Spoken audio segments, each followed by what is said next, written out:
All right, all right. Hello, hello. Welcome everyone back to what will be a packed edition of the Happy Hour Show. We have has been a while right over here. Steve Hitson, how you doing, man? I, I am doing good. I have been super laying low, but I'm back, moving around, eating better, ready to get rich and live a long time. Yeah, I've been stalking out your channel. I was like, man, have I missed like some of his videos? But you haven't done anything in a little bit. But are we? Can we expect some with the pulse ramp coming up? Yeah, I think so. I mean, honestly, I get sucked into like watching K4K and David and like all Yep, these other guys, same. and I'm like, I don't need to make nothing. I just watch. These are great. No, just kidding. But yeah, it's the truth though. D-Fed, how you doing, man? Hey, good. Happy Friday. Good to be here. Thanks for having me. Happy Friday. There's FundingGym and FundingGym late edition. How are you doing, good sir? I'll make sure my sound is going all right. I'm doing it through AirPods. Is this all right? Can you We hear me? can hear Okay? you loud and clear. Perfect. Yeah, I'm experimenting with a little bit of a different mobile set that's pretty good. It's a little $30 ring light that has a little mount for my regular iPhone, my travel iPhone, and a laptop. It's a lot less cumbersome than the regular green screen stuff I was trying before. So it's cool. Things are going great. Can't complain. Good, good. What is going on, chat? Chat is filing in here. We got a lot. Hey, DJ Nom Nom. So we have been rated by DJ Cryptomatic. So thanks for that. Yes, you made it. Appreciate you guys coming on over. Who's ready for trivia? I don't know. These guys might be. And I don't think I have enough questions for like a full panel. So I told the other guys, whoever is here first, we'll do the trivia. If you all are ready, we can get into it as people file in and we wait for some more panelists. Would you like to do some trivia to start off? Sounds great. Let's do it. Let's do a little bit.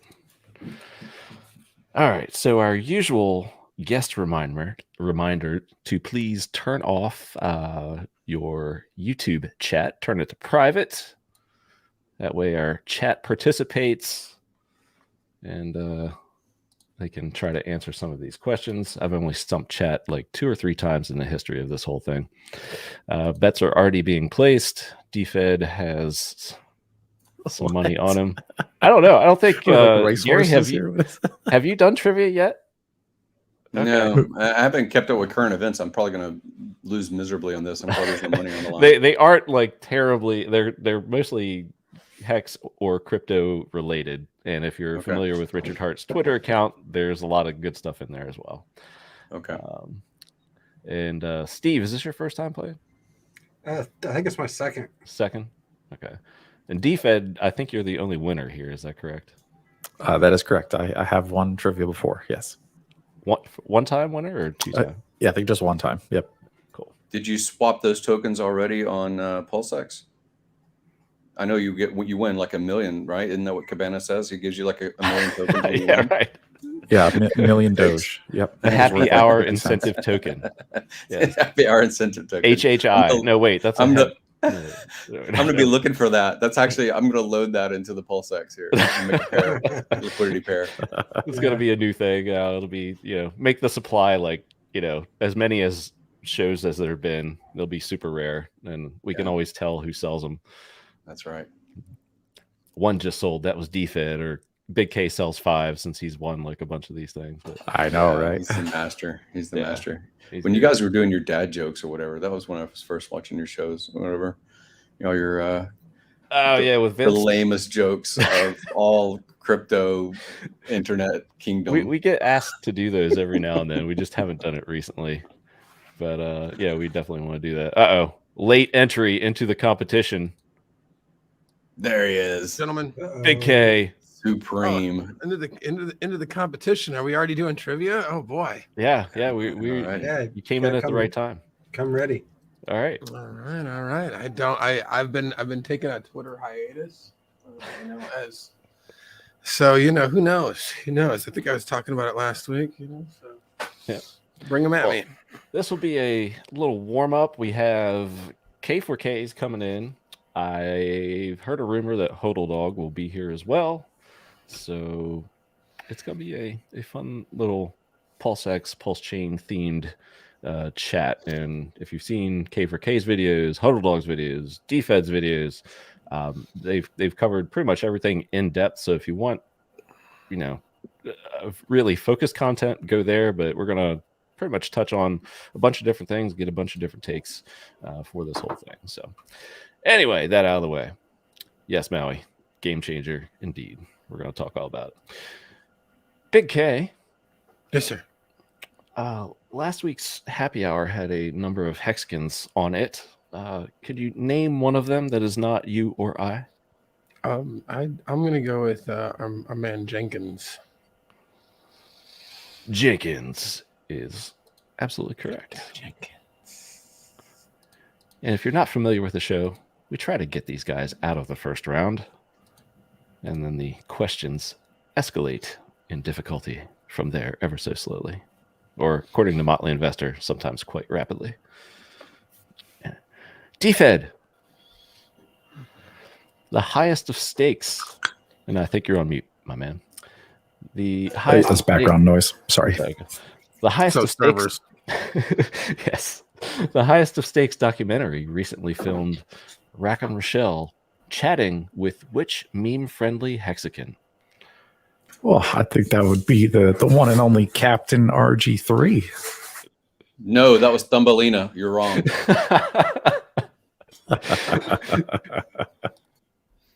Yes, David Morales was RG3. FundingGym. Last week, Richard Hart tweeted PulseChain.com testnet blank in a couple days. This is last week, mind you. With PulseX working, AMM bot run on the Uni V2 and Sushi and SAC balances. What testnet version is blank? V2B. Or not 2B? V2B. Or not V2B? That is the question. It is. Great minds and correct answer. Steve, over to you. Earlier today, Richard Hart tweeted, go.blank.com now functions on pulsechain.com testnet v2b. What is blank? That is HEX. That is HEX, and we have gotten out of the first round. Good job, gentlemen. And thank you, Valiant Brand, for the commentless chat yet again. Appreciate it. Hearts. I guess that is the comment of love. So, and multicolored love. Big K. Yes, sir. Name the HEX sponsored fighter who won his fight last weekend. I don't know. Oh no. You can just Name the HEX sponsored fighter. I don't actually know the answer to this. And I don't know if I'm going to reason through it either. As you usually do. As I usually attempt to. I think I might be out early, gentlemen. I don't. Like I said, I've been very distant on the medias socially. And this will cost me gravely today. Oh no. You're going to take an immediate break. I am going to have to take an immediate break. I mean, I could, I have no idea. I couldn't even spit out a name. I'm sure he kicked ass. He won his fight even. I feel bad that I don't know. I'm sorry, Big K. It's Adios, your gentlemen. quickest rugging in history. The answer is Jake Lund. I will not forget that now.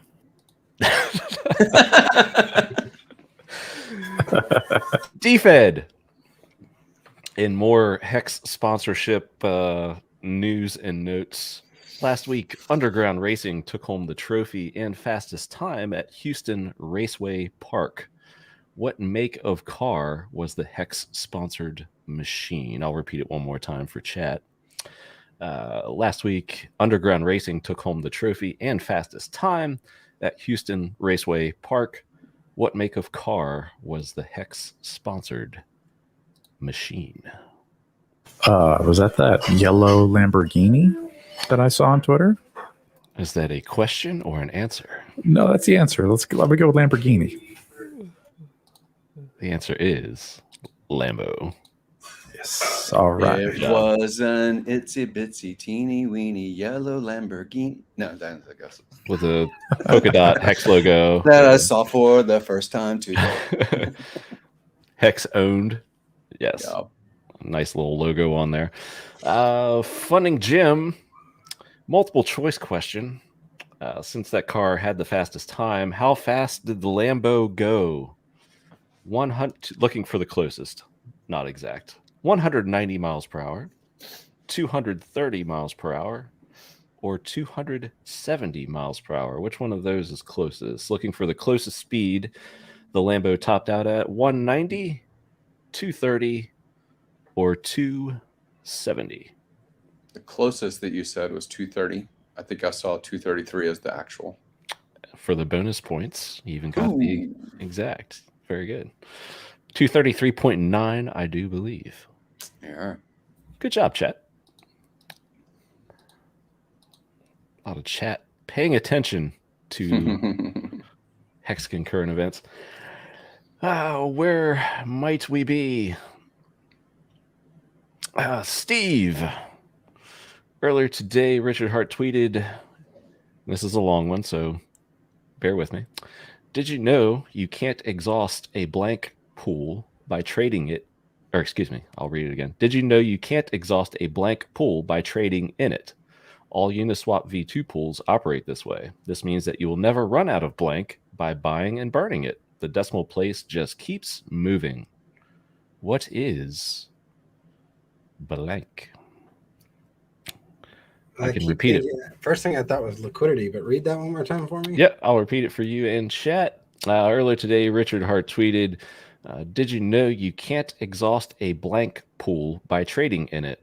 All Uniswap V2 pools operate this way. This means that you will never run out of blank by buying and burning it. Yeah, The decimal place just keeps moving. Let's stick to liquidity. Is final answer? Blank? Going to need you to be a little bit more specific. Missed it by that much. Really? Yeah, 5 seconds. I guess PulseX liquidity pool? Yes, for clarification purposes. Okay. Good job, Steve. Yeah. That is your bank vault. Yeah, my favor of have the phone in the week. call there. I didn't. This is a harsh stream, man. Everybody else is like a kinder, gentler nation. You guys are like chop. The bank vault joke goes back to last week. If anybody watched the trivia there was a little bit of controversy. I tried to be kind, but in the end, I think it was the right call, and Blue Bum ended up winning. Did you notice? I don't know if you noticed. I wanted to say this while I'm thinking about it. I was trying to join the beard gang. That's why I didn't shave for the past 5 days. I was trying to come on this channel and be part of the cool kids. Well, everybody stroke their beards now. I swore I wasn't going to come out. Working on these You beards. got a little more work to do there, Gary. A little more work. Yeah, but it's got a lot more salt in it than it used to have. Last time I had a beard was like 2 years ago. And I was like, oh shit, it's all white now. Just a little. Yeah, that happens. Yeah, even mine. I'm getting some white hairs in mine too. I'm only in my 30s. Such a dick. All right, where were we? DFed, we back to you. Yep, all right. Totally. Sorry, I know those servers are loud. Earlier today, Richard Hart tweeted, "The grass is blank," hashtagging a wide variety of cryptocurrencies. What is blank? Earlier today, Richard Hart tweeted, "The grass is blank." That was pretty much it. Hashtagging a wide variety of cryptos. What is blank? The grass is greener. Hashtag greener. Also accepted. Green. Good job, DFed. Thank you. Let's see. FundingGym. Last week, Richard Hart tweeted, "Only 26 days until the 1-year anniversary of me calling the blank top on the day and profit every single day but one." What is blank? I will repeat it one more time for chat. Last week, Richard Hart or recently, Richard Hart tweeted, only 26 days until the 1-year anniversary of me calling the blank top on the day in profit every single day but one. What is blank? IOTA. Final answer. Do you want to get rugged?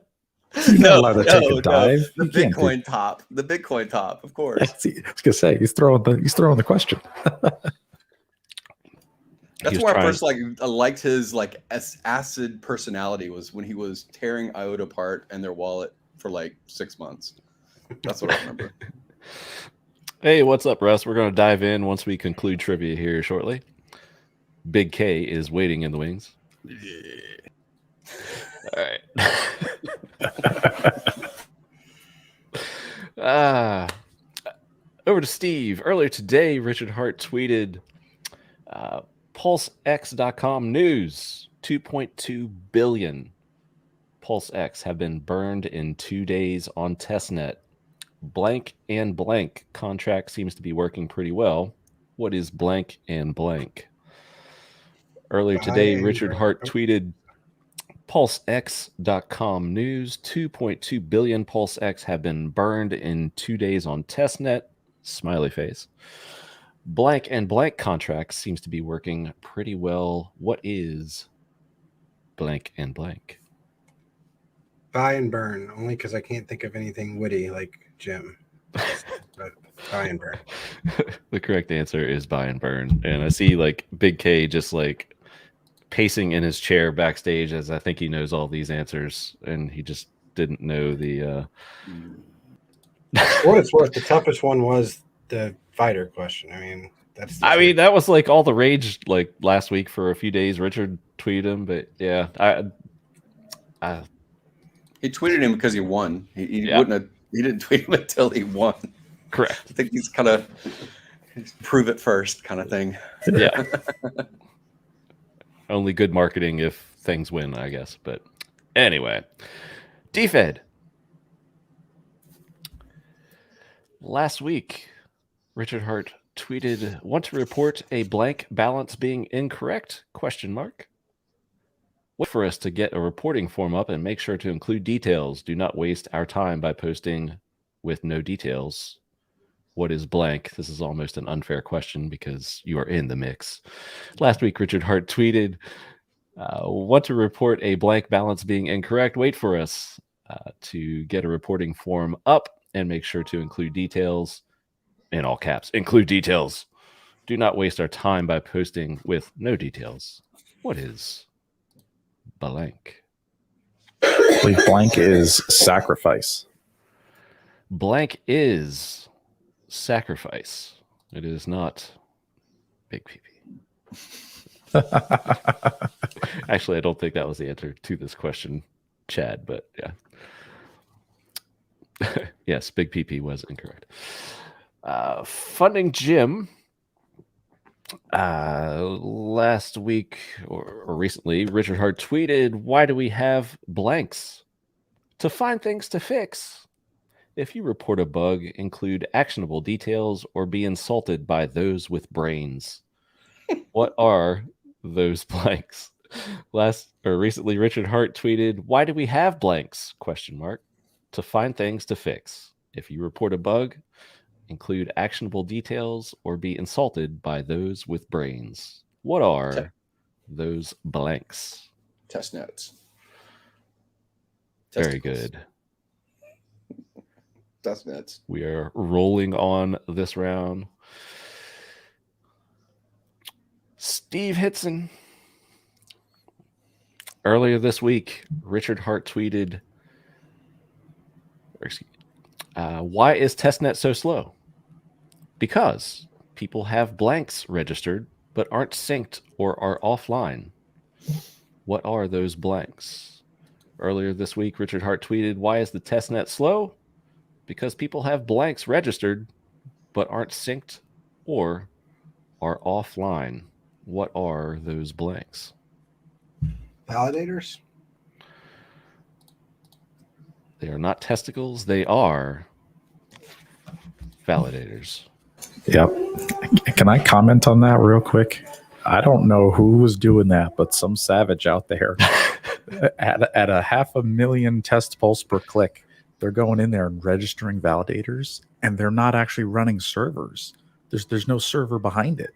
So when it's their turn in line, it just instantly fails every time. So many blocks are getting skipped. The rotation thankfully changed earlier today, so we've got much better. Like we just got a fresh set in, so it should be better now. But it was slow. We were at 9 seconds a block. It was so slow because of that. Is that why I saw like 158 validators in the lineup there? Okay. I don't want to get too far on the topic, but can we come back to this? Oh yeah, it's in the list. I want this particular question. Absolutely. I have a question. We have a whole PulseX and PulseChain segment coming up right after trivia is done here. And I just forgot where we were. Who was the last question? You just said about validators. Yeah, Steve. Oh, Steve. DFED. Earlier this week, the stablecoin Casio on what blockchain platform was exploited for $28 million in an infinite mint glitch?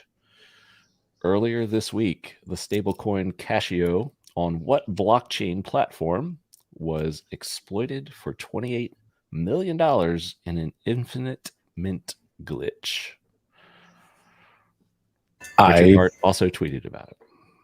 Yeah, I did not look into that one. I am not sure, but I will venture a guess of Avalanche.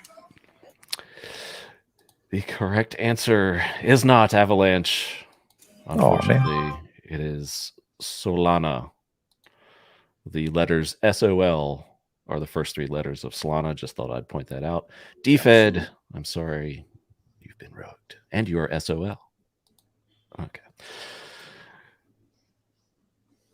FundingGym. We are running out of questions here, so here we go.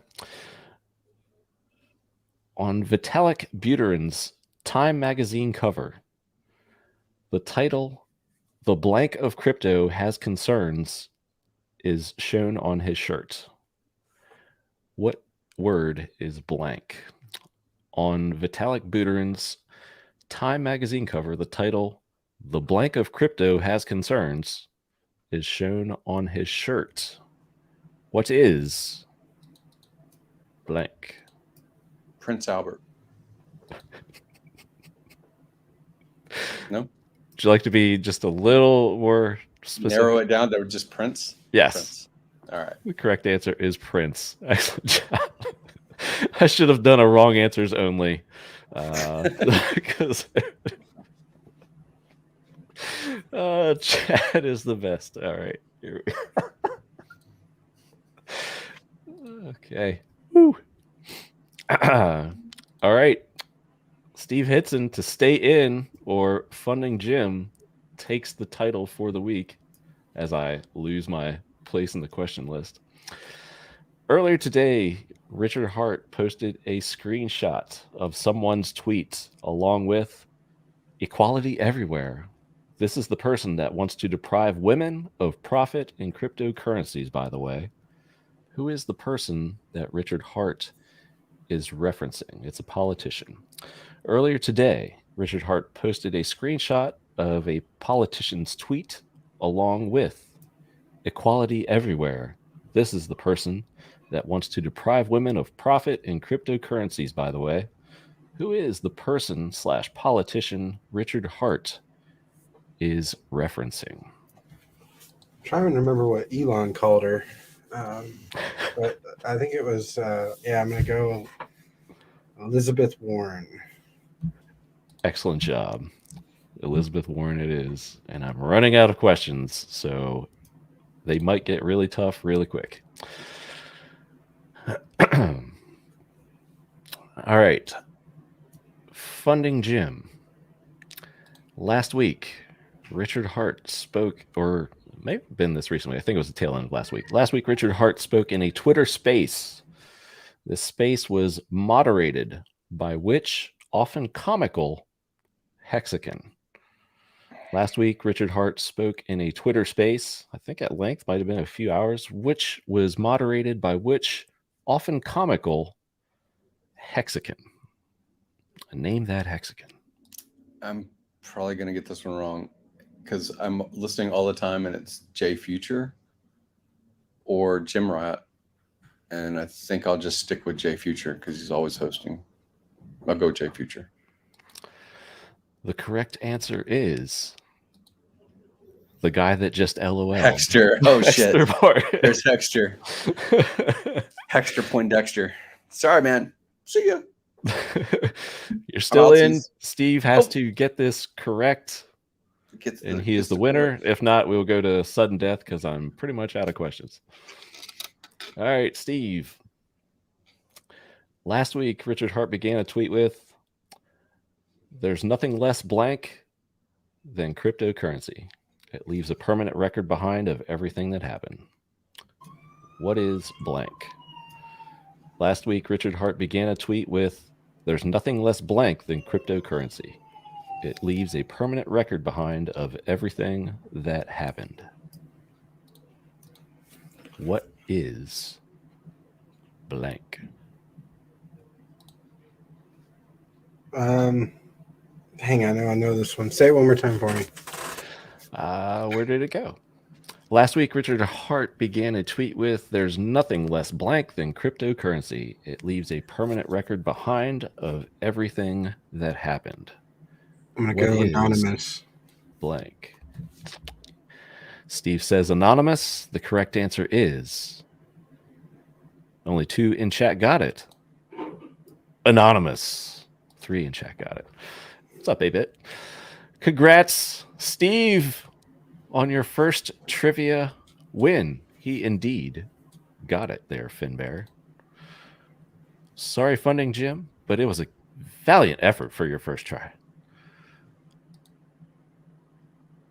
And Steve, or Crypto Steve, I believe it's your YouTube moniker, you have won the right to address the audience for winning this week's trivia. Take it away, Steve. Well, I guess I'd like to, first of all, thank David's beard for encouraging mine as much as it has. It's not quite there, but it's getting there. But for real, I just, man, love this community. Thank you, guys. Can't believe I won because I'm horrible at trivia. And I'm ready to talk some Pulse and PulseX, as I'm sure everybody else is ready to hear as well. So, but I'm honored. Excellent work. And I don't know what's on FundingGym's head, but what is on his head? I saw a pirate. I saw a pirate this week. I was trying to show some respect to the pirate gang. I didn't realize it was animated at first, so I was like, what is that style? I gotta get one of those. What's going on, K4K? How you doing? I'm doing good. I've been trying to get, there's this one store in Vegas. It was in like this area 15.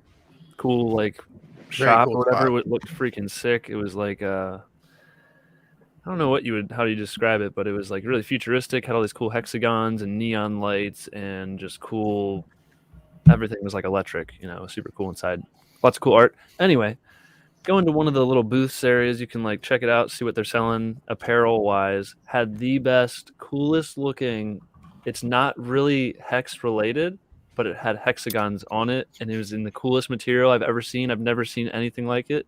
And I didn't buy it there because I thought I could get like it somewhere. I was just going to buy it online when I got home because I didn't have the full version of it. Anyway, can't get it anywhere. It's like the only store in the world that has it. So I'm like trying to get a hold of this thing. So I'm going to like try calling them, see if they can give me a deal. You have to have like a business license deal because they only sell wholesale online.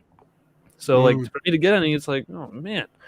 So I got to figure out a way to get it. But I'm super excited because if I show up in the next Hex conference, I'm gonna be shining, boys. You're gonna see me. I'm gonna be shining. And it looks so good. Just you wait. Big K, you have any contacts in your Rolodex? Well, no, I don't. But I will say that spot is fantastic. Area 15 is over there. Super Sick. cool. I mean, all the different exhibits that were there. We did a few different things. The Meow Wolf especially was pretty off the chain. So yeah, it was legit. This guy knows. Yeah. Anyway, yeah, good to see you guys. Just got off the Crypto Panda like party show. We were celebrating just being awesome, I guess, because there was no real occasion. It was just let's have a party, and we invited a bunch of cool Hexkins on and had a good talk and explained everything. It's really fun. Awesome. Awesome. Yeah, I was about to Congratulations ask to Steve. I saw him just crush the competition. Just not even. It wasn't even close. He I'm just honestly not even sure how that happened. no. I saw FundingGym. It was very close second. Very close. Very close, you know. I was out early. It was a disgrace. I I only catch expect the a last million test polls, Cabana, and I will not be happy Oh, unless I nice. get it. Okay. Million test pulse. Nice Hexkin sent me some like billions of both PulseX and Pulse. So shout out to that guy, some Hex Turtle God. He was like, "Hey, I can send you extra Pulse if you want it for your videos." I'm like, "Yes," because I don't want to dox my wallet. You can send me your your stuff to my test wallet. Thanks, man. Nice. So he was like, he set me up. So I'm gonna be able to do like some huge staking and stuff. Nice. Yeah, I just wanted to bring up your videos, DFED's videos, all just trying to keep up with them really for the amount of content, especially K4K is putting out just really good stuff. And I was actually earlier this week, pretty much this week, been playing around with testnet and had you and Coffee and DFED up there, you know, just listening to the process and things like that. I have a pretty good idea of how things go, but still just I'm imagining people that don't, and perhaps it's their first time there, like it's a real service that you guys are doing. So thank you for everything that you're putting out. Yeah, and people like they have, especially the bridging and using the DEX to buy anything. Some people are so brand new, they barely got into Hex. Like they're like, oh, I followed the website and I bought within the website. It's like they don't know how to use a DEX or what websites to go to, how to like actually use DeFi. And so this is a skill I think pretty much everyone is going to have to learn at some point. I don't think the UX is going to improve that much in the next couple of years. You're going to have to learn this stuff if you want to have all the opportunity. Because once the UX is super easy and it's like, oh, from my cell phone, get crypto, whatever, all the opportunity is going to be gone. So you got to learn the things that nobody else wants to learn or they can't learn. And that's where all the value is. That's like the most value extraction you can get. So try and make videos to help people get that value. It's still early. If you need a video or multiple videos to understand something, there's probably some value there. I'd say so. I think you brought up a great point on Maddie's stream, which you and DFED, I guess, do the game theory gang now. I think it was later in the stream, but it was, I think, one of the more key takeaways, and we've yet to like get into this process, but the importance of understanding the bridge when this actually occurs, because time will be a valuable thing to have, and if people get stuck on that bridge, no pun intended or whatever, but it's like, that could be a frustrating thing for people that you want to avoid. You basically have to learn how to use the bridge if you want to, unless you wait, which means missing out on opportunity. If you wait for a centralized exchange to have a way on and off, then you're also just removing any decentralization usage. Because like you use the exchange, they get hacked. Okay, well, you should have learned how to use the bridge. Okay. So you're going to have to learn this skill anyway. Just get it over with. Learn when there's nothing at risk and nothing you're missing out on while you're learning it. Because you don't want to do a rush job come mainnet asking everybody how to do stuff when they're all busy making millions over here. I don't have time to help you. I have a question about that. So if you wire money in and it's showing on your centralized exchange's dollar account, and then that gets stolen or exited out somehow, it can't very easily, I don't think, but if it did, they would be on the hook for it, right? Because it's dollar ledger entry. If it's in dollars. If it's in dollar, if it's in crypto, you're not. Yeah, really. But if it's crypto, then they get this free pass, anyway. right? They get this free pass that their security was lax in dollar, but you're okay and covered. But it was lax in crypto, and you're not, and you're fucked. I'm not aware of an exchange that lets you send dollar, like the USD, away. You can only withdraw to your bank account. I don't. Right. So if you have a ledger entry that becomes a bank account, and their bank account gets hacked, sent to some Swiss something, like all the Batman movies, Right. If that kind of thing happened, some James Bond mixer or something. Not to say that happens. You always hear about it in the crypto, and they always get this pass. Like, oh, it wasn't our fault because it's crypto. And even though we were the ones that had people assigned to that responsibility or that multi-sig or whatever, and it always seems to be that it's going to be the loss is going to be distributed across all account holders. That's what they usually do, right? Or they just add more fee to your experience on the centralized exchange to cover the loss, right? Well, I mean, the only reason that like I probably shouldn't get into it, but like FDIC insurance, that whole scam, the whole background to all that is like their secret is they just print more money to pay it off. It's not really a backup reserve or anything. It's kind of like okay, if they could just print more crypto, they could pay everyone back. Is that better? No, probably not. Yeah. So it's like that's kind of how it is. Because use Coinbase as the example.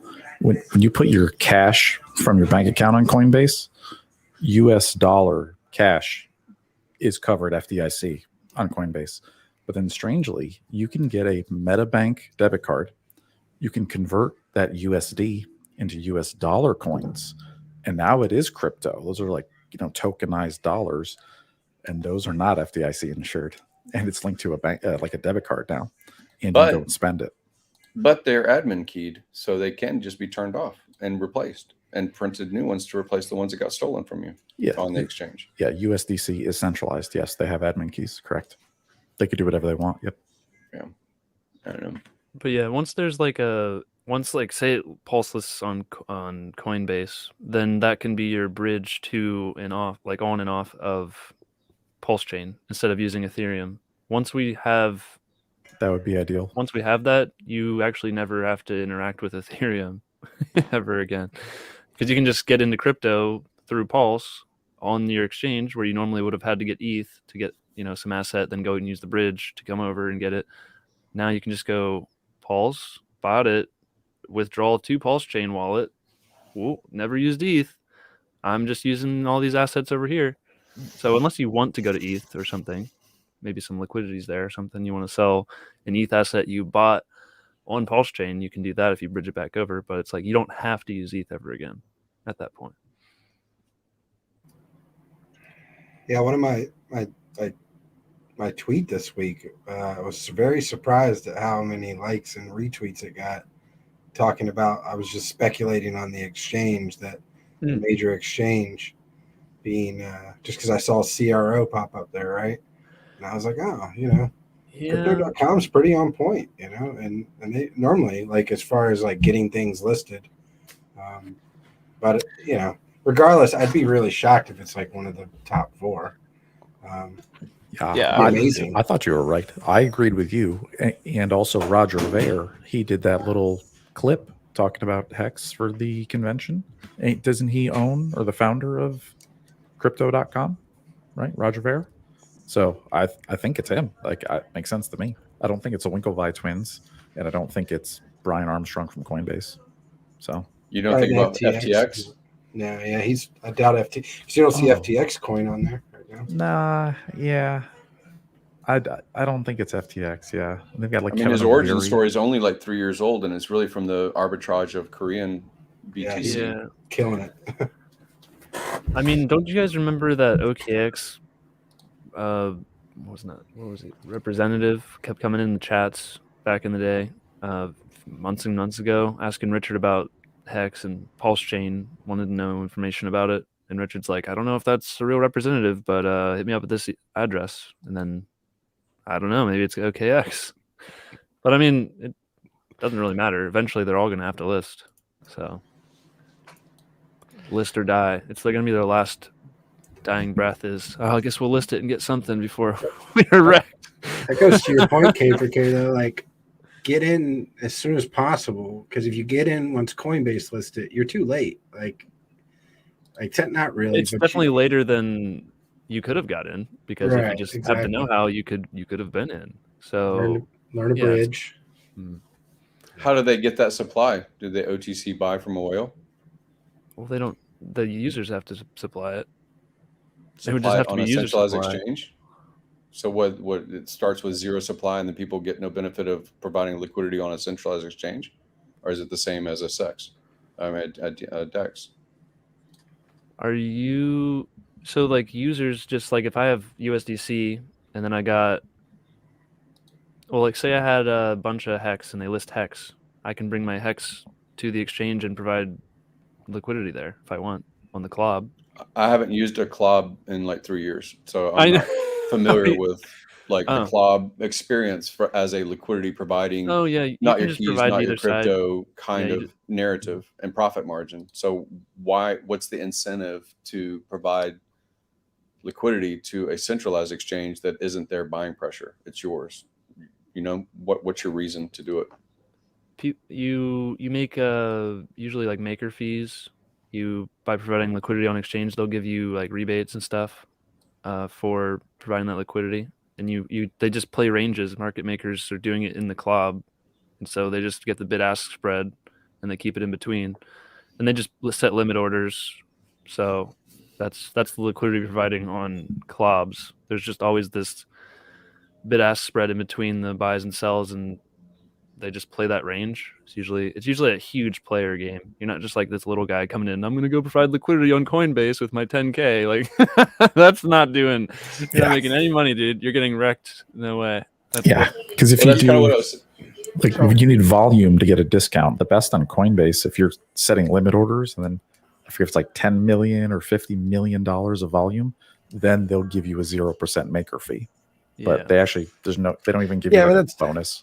And that's when you are running a centralized, when you're like early clubs before there was DeFi would offer better fees for market makers or whales to show up and provide some sort of liquidity and make sure that their order books were filled with something. You know, that's basically how it worked. By the way, it's called Forest Dax Asia is the name of the Singapore-based company that owns Crypto.com, and it's a dude that's running it by the name of Chris Marzalek, who's a Polish entrepreneur who is CEO of them. So not actually Roger Ver at all. He runs Bitcoin.com, so like that's like a competing exchange, but hasn't.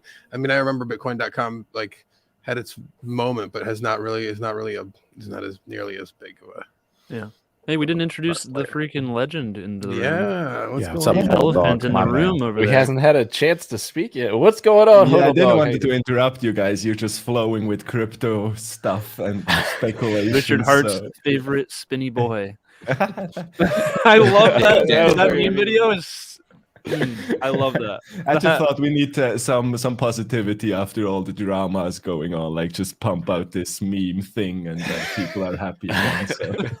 No, good to see everybody. Like everybody I missed in Vegas, I saw a bunch of you, and a bunch of you were not there. So yeah, good to see everybody. One day, HODLdog. One day. One day. Hopefully soon. Maybe I can be the spinner. I'm not that heavy, so that's not a problem. I'm just fucking tall, but I'm not that heavy. What about we were talking exchanges? I've heard, I guess one that's been brought up was OKX, and another I think Jexa brought it up on the Aussie stream was Kraken, just because they've been quite friendly in comparison to other US exchanges to multiple coins. Any thoughts on those, or I have no idea, actually. Like, I was just trolling on Twitter and said, like, what is when PulseX will be like the biggest exchange then? But some smart ass told me, like, we're talking about centralized exchanges. So no, I have no idea. Crypto.com would be, of course, like cool, because at the moment this is probably the biggest exchange we have out there. Coinbase is kind of dying and sending out like mails for Canadian people, like HEX to Dexter is wrecked. I think he's in the chat. I saw him before. So anyway, yeah, it's just, I don't know. I have no idea. It would be just great to see. But like the other question is what I heard when I jumped into the stream, like who is providing the liquidity, who is providing the supply? And normally it's not the community who's doing this on a centralized exchange. I would not do it, at least. So I keep my shit on a decentralized exchange for sure. Nice. Any other thoughts, or crypto.com is kind of what everybody's leaning? I think that's the wish. Like would be like the... On a tangent of that, you know, the narrative of the OA has never sold a HEX. If the OA provides liquidity in a club. Did they ever sell HEX? Well, They're always think putting his in liquidity, but they're language, never sold it. You know, the language of selling. His specific language is he's never market sold a HEX. Usually that's how he tries to word it, because there's a difference between providing liquidity, because that's technically you're selling it all the time, but you're also buying it all the time. So it's like you are the liquidity, which is inherently selling it. But I've heard him say specifically he tries to say market sold. So that's never happened. That's right. That's what I mean. As far as like looking at a transaction and saying, look, the OA sold here. The OA pushed the price here because of a sale or a buy. So avoiding that, whether it's technical or just narrative or marketing, by actually becoming liquidity on a popular club, you know, if that shows utility to onboard 10x as many people, right? Is that useful? It's an interesting idea too, because I haven't thought about them providing liquidity on like a centralized exchange. I feel like they just wouldn't do that. But I haven't thought of if that might maybe they, I don't know. If you 10x the size of the participants, I'd rather whales in the system do it, but you know, it's an interesting idea, because if like Richard got a license and was running a centralized club himself, then you might never actually have to see the HEX like be changing hands whatsoever, because it would just sit in the wallet that like behind a walled garden that would, you know, operate on the centralized order book like it does, and all, you know, everything would be settled, you know, before it's actually even hits the chain. So you'd never actually see whatever liquidity it could be there without actually, you know, being moved or changed. You know, I think that's I mean, that could be the only advantage that I think I could see to it. I've heard him talk about, like, he's like, he thinks he could easily outcompete these other exchanges with better features, better prices. He's like, I'm pretty sure one time he was like, I could just run it like at cost to outperform all these other exchanges just to run them out of business. Just to outcompete. I mean, it's one of those things where he's punted. I mean, we've gone as far as we're going to make an eye on a nation state here, you know. So like we've got a long list of things that we know he can get. He feels pretty confident we can get done. You know. So, but like I agree that would be a kick. I mean, like I'm all for that angle of it. You know, I think would be positive. Imagine a centralized crypto exchange with like 0 fees or something. And just how would anything else compete? And I feel like, yeah, I mean, that'd be great. No, that would be the best, period. I mean, at least could outcompete them even with just lower fees, just because of how well his projects have done. This man doesn't need more profits. Not that bad. Like, he can leverage that for a long time. I just wouldn't see it. Obviously, it wouldn't have features like margin and stuff like that because the belief system behind it, right? But which is not what we want anyways. You know, you don't want. But I mean, again, it's hard for me to believe that because it centralized exchanges definitely. I mean, I guess any exchange allows trading, so people can be traders no matter what you do, and you can't. Now that we're opening up. We're going into PulseChain. We're going into PulseX. We're going into these things.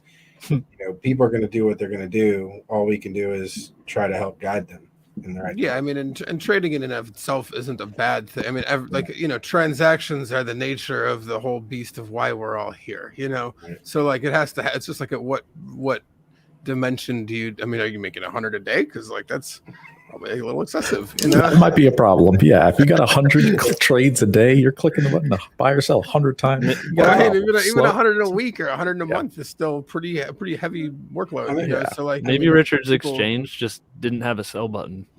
It's just a buy, and you're like, did they forget the? It's called Robinhood. And he's like, no, that's a feature, not a bug. Yeah, don't want to do that. Buy only exchange. You only allow you to buy. I bet you can. Is that illegal? Can you release I'm that? Sure, it's gotta be. No, they got a lot of shit. Robinhood got a bunch of shit for it. Yeah. To buy only. Sorry, guys. You I have mean, to back get rich. in my DGen trading life that I used to have before I found out about Richard. I mean, I used to run those like grid bots and all kinds of stuff, and I mean, yeah, I was making a shitload of trades every day, like maybe 1,000 or more, because it was playing like The half Yeah, I mean, it'd be- percents.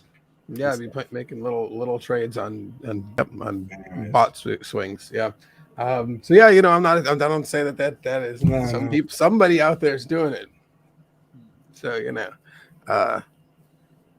there's money to be made. They're gonna make If the I'm trades. not lying, I'd love to have a way to put a stop loss on PulseX, but I don't want to. Yeah. The question is at what rate, the ratio and that's good stuff. Yeah. Are we gonna get? Did we change the icon? Are we? This is a legendary panel, by the way. We're still, I guess, technically on Pulse because we have a few other topics to bring up, but just because Big K likes to see the branding change. There you go. But I missed that maybe in the beginning. Is like this license thing for an exchange with Richard still a thing, or is it like on hold? I had more the impression it's like on hold. It's and I think it's paperwork on with the hold. government. You just wait until the right people go, yes, here you can have it. Like it does get pushed through. They just hold stuff forever. So Yeah, I would think a stable coin is probably higher priority than a centralized exchange. That's why I agree with this buy only thing. Like, let's just call the fiat on ramp like this, buy only. You just swipe your card and you get your HEX, and then it's all good. Like that's. I mean, you can buy through MetaMask, right? You can use a card or you can use whatever. And so, if he comes out with the wallet, then you could expect it to have some sort of fiat on ramp. how cool would that be? It's a centralized exchange. Only lets you buy. The only way you can sell is if you learn how to use DeFi by sending it to your own wallet with your own keys.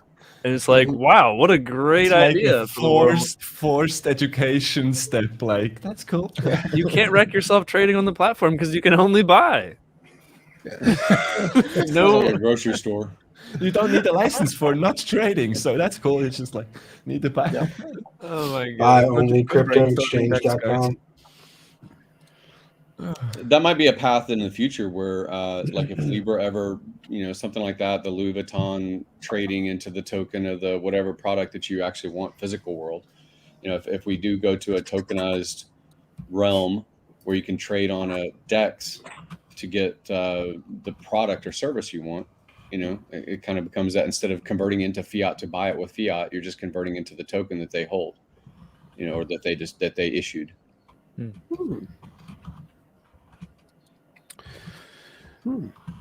While we are on what is the topic? Chain. I mean, generally Pulse Chain right now, because we have kind of, I guess, a Crypto Pulse and Chain stuff. section. We have a whole bunch of things we can talk about for PulseX, but I'm just letting the discussion go where it, So here's a question.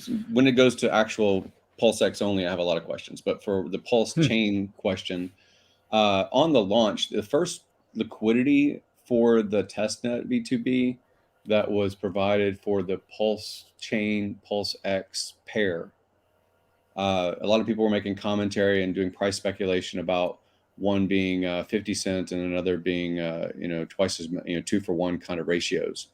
Was that because it was set by the very first liquidity provider and then traded into? Was that set? I mean, I wasn't there to see the first transaction on the testnet.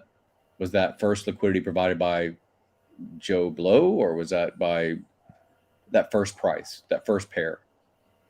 And if they did, how they chose how much a Pulse Chain was worth when paired with a PulseX? Is that how that worked? Yeah, the first person provided chooses the starting ratio, and how real and how long that lasts is based on the traders coming in afterwards, and then adding more liquidity at different ratios makes it a stronger pool to that ratio. But I was surprised at how much. I mean, it's testnet, so people are just like throwing in their billions into the pool because they're like, what the hell? I can earn 9C. I think people are going to be more cautious and thoughtful. 85% slippage is okay. Yeah. Yeah, they're just like, dump it. Oh, that was fun. Pull it out and dump it again. And you're just like, okay, what? No one's going to do this on main chain. Like, all right. Now, so like, I don't think any ratios or any of these prices mean much at all. I wouldn't take them serious. People just throwing stuff at the wall. But the amount of liquidity, I don't think specifically the PulseX Pulse pair is filled up by the AMM bot, because the AMM bot should only be affecting Ethereum tokens and their pairs when it fills it up. And since PulseX isn't on ETH, it shouldn't be created by the bot. It should only be supplied by, it can be supplied by literally anyone. Anyone who's there first block, you're like, boom, I'm the liquidity. I can put in $1 million worth or whatever you want. Technically, there's not really dollars at the start, but you could put in 1 million PulseX and 1 million Pulse or something. So, you know, the AA had its narrative about what's the value of the Ethereum that's being traded for a certain number of HEX, and that whole price narrative before there was a quote unquote bridge, right? Before AA and Uniswap and things like that as bridges.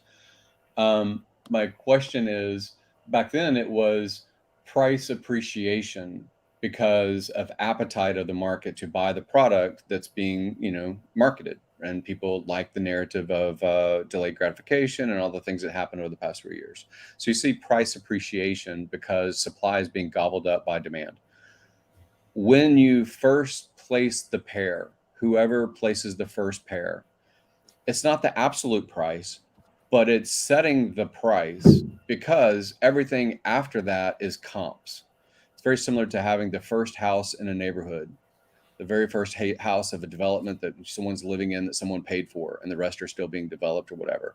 Everything in real estate ends up being a comp. Oh, how many other 3-bedroom, 2-bath are in this neighborhood? Oh, this is the only one? Yes, but there's 6 more coming. Well, it should be the price of the next 6.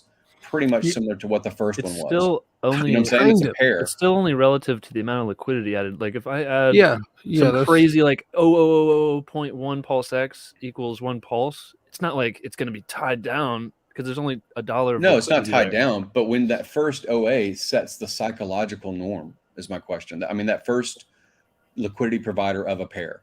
So I wouldn't think that. I mean, like maybe it's psychological, but like it's too early on to say. Like I think that it'll trade. What it's whoever's making that first liquidity put in there it's a guess. It's a guess at a price. It's all it really is. And maybe it's not. And if they have an insane amount of weight on that guess, you know, then it might have some ability to. You know, their guess is stronger than other people's guesses, kind of, because they have market influence, you know. But like, how strong are they compared to other people's guesses or bigger whales' guesses, and all the rest is yet to be seen. I mean, so like that's literally the definition of speculation, though. You know? Well, that's what I'm saying is if the first, I got a way to look at it. If the first LPs are actual whales that have fairly equal portions of both product, fairly equal. And they're fine with being an LP to normalize the system, to normalize the price, to you know, as a marketing tool of PulseChain is worth 10x at launch and PulseX is worth 10x at launch. I mean, it kind of normalizes. The market may say I'll gobble it up, or I will, you know, I'll buy into it, or I'll sell into it, or whatever it is, right? But you know, we all kind of as human beings, we're social animals. We always are looking to keep up with what our neighbor is doing. We're always kind of paying attention to that stuff. That's what the whole chart sentiment is. No? I mean, the one way I look at it is think about HEX back at its starting low price, and there was liquidity then, right? And so, but now the price and the ratio is way different. How did that happen? It's not like it was locked down because of that liquidity. It wasn't enough. The buy pressure caused all those. If you provide liquidity back then, you were wrecked on impermanent loss because we went up 10,000x. You didn't make that return in fees. You made like nothing in fees to make up for that. So that's the risk of providing tons of liquidity early. That's why I don't think there's going to be super tons. It's like people know this stuff's going to launch. And so you don't want to go all in with your whole stack early, or you're going to lose tons doing permanent loss because the buying pressure will be huge. And so that's why over time you grow liquidity over time as it becomes more known, because as the price becomes more discovered, you're basically like, okay, this has value, this has more value, this has more value. It gets more people behind it believing in its value. And so people are more willing to think this is the real price. And so they're like, I can put more liquidity at this moment. That's kind of like how it grows over time in my mind. Yeah. So, I mean, they both have their narratives about why they should be valuable in an economic sense, you know, deflationary and all the, you know, buy and burn and all the different narratives that the two products hold. And I can see what you're saying when you say PulseX paired with USDC. or whatever the stable coin that people end up calling market stable coin, or Pulse Chain and whatever that stable coin is considered, right? I can see that because it's almost like buying something off the shelf. I'm willing to pay dollars because I pay my rent with dollars, I buy my food with dollars, and I'm willing to pay dollars to get this product that has this narrative to it. But when you're saying I have equal portions, total supply, and what's my percentage of the total supply of Pulse Chain? What if I have a similar percentage of the total supply of PulseX and I put that pair together, or anybody puts that pair together, the flopping around until the market agrees is going to happen, sure, but it's not a dollar amount. It's still a price narrative, propaganda, marketing. This is why it's valuable. This is echoing of the influencers, echoing of the people on camera that says, K4K, you love PulseX a lot more than I hear your commentary about Pulse Chain. When I look at the validators on Pulse Chain, I see the ROI for on the test net. And David Feeder likes Pulse Chain a lot more than he likes PulseX, right? So all the influencers are going to have their commentary, and then certain people are going to say, I tend to agree with that narrative. But still, when it's a one-to-one and you're the first LP, you're the first one, everybody else is kind of paying attention, saying, hey, how much am I moving the price? Because when you add liquidity, you're adding it in equal portions based on that first LP. You know what I'm saying? But you can move the price. Like if there's $1 worth in there, say $100. And then I can change the price with, like, obviously if I have $2,000 and I would think the ratio should be different, I'm going to provide millions of liquidity. I wanted a better ratio. You just pump the price up to your ratio you want, then provide liquidity. Because you can move it because it's so illiquid. Well, when it's two different products versus a product paired with a stable coin or some exit route, I can see what you're saying. Because to me, they're kind of equal to each other in narrative. They both have their themes. L1s always do well, and endpoints don't do as well, and all those narratives of a DEX coin, even with the buy and burn. So there's different philosophies, and you can look to different references inside of crypto over the past 5 years to say this is how this product played out in that marketplace. But really, until you see the pair with what the market participants are going to call a stable, an exit route. Maybe they pair it with Ethereum. Maybe they pair it with a DAI. Maybe they pair it with it's not really USDC backed by dollar, but it's a pair that's equalized because it's social consensus anyway, right? So yeah, it's going to be exciting to watch, and I really don't know what the fuck to do. Yeah, dude, I'm so excited because, like, I'm curious what PulseX holders are going to vote on which pairs get the best incentives, because that's going to drive liquidity to those pools. They just get more rewards. So it's like, oh, we want this pool to be thick. Okay, let's make it high rewards, and then we do that. But which ones do you pick?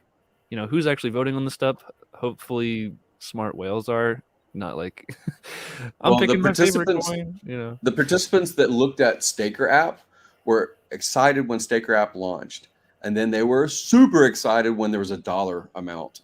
When you saw a dollar connected to it, it wasn't just how many do you hold, what's your APY, how many do you have. It wasn't all that really moved the interest in Staker app. It was like, hey, there's a dollar symbol in front of this. And on the test net, when I see the PRT has a dollar amount, and that's what's going up every few seconds, it tends to reinforce in my brain that's dollar value, not PRT or INC or PLS or PLSX, because if it has a dollar symbol to it, that means it's paired somewhere. And I saw in the info that you have small liquidity of like $2 or $3 million on the dollar pairs, whereas you have billions of dollars on the PLX kinds of pairs, right?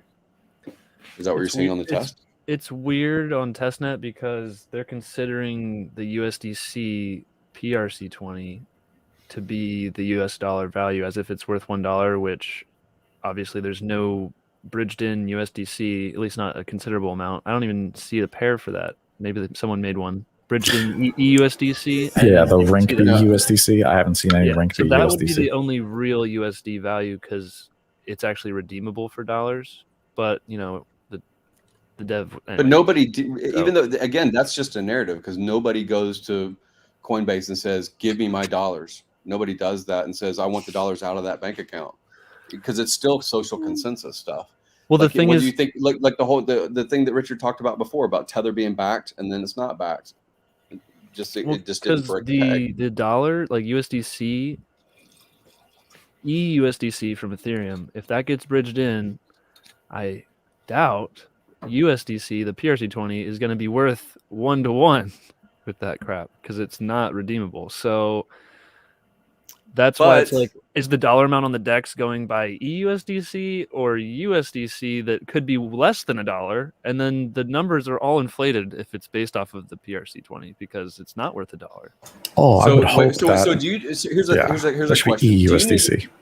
Do you need 1,000 people to put in $1,000 worth of Ethereum USDC backed by dollar, paired, and you can see it in transactions. You see 1,000 transactions and 1,000 people put in $1,000 worth of USDC to pair with PUSDC, right? To pair it, right? Because it's gonna be a copy, even though it's one side's not backed, the other side's backed.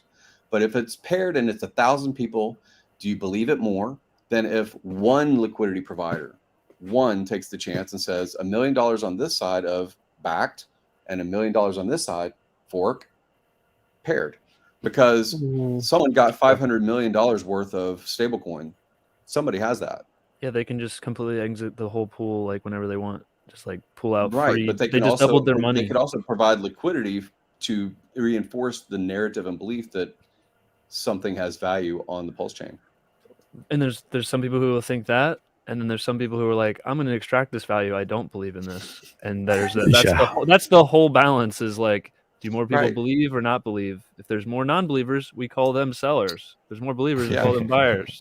So like, if they're just more sellers, the sacrifice don't get the address. same price.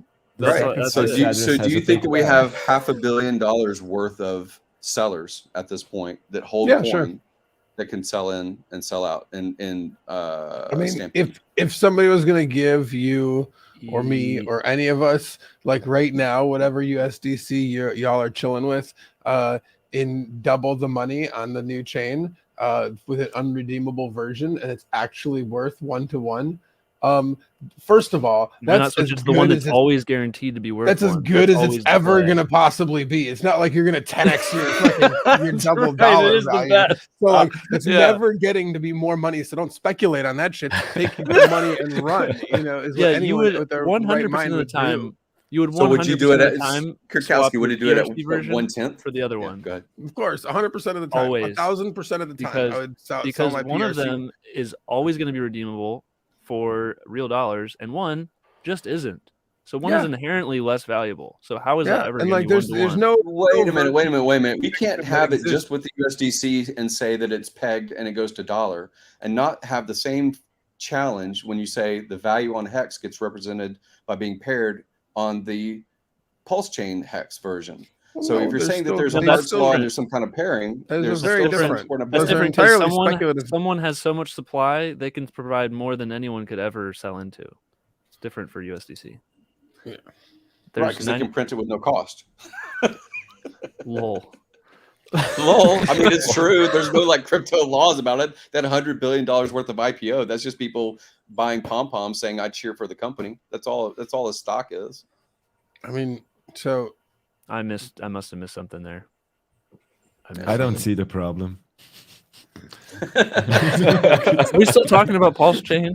I see the logo up there. That's what I use as my marker.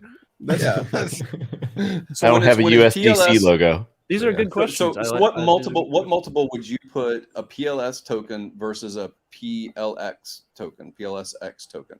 What difference in ratio do you see a 1-to-1, a one token to one token? Is it based on the total supply? Yes.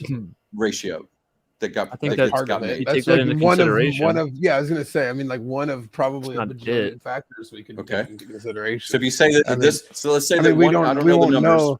Somebody's got to do some sort of ratios and some sort of graphs on this buy and burn feature that we've got going on, and exactly what sort of ratio we can expect the future supply to be of both of these things at what levels, and then what sort of benefit each of.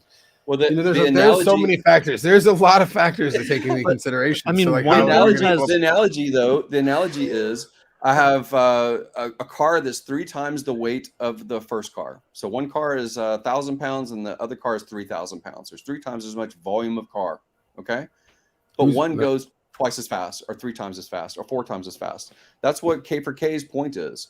And when I hear him talking about PulseX, he thinks that the buy and burn is going to be such a price mover in narrative and in transaction. Look, like when you saw the past 2 days, it was $4 million on the test net of burn.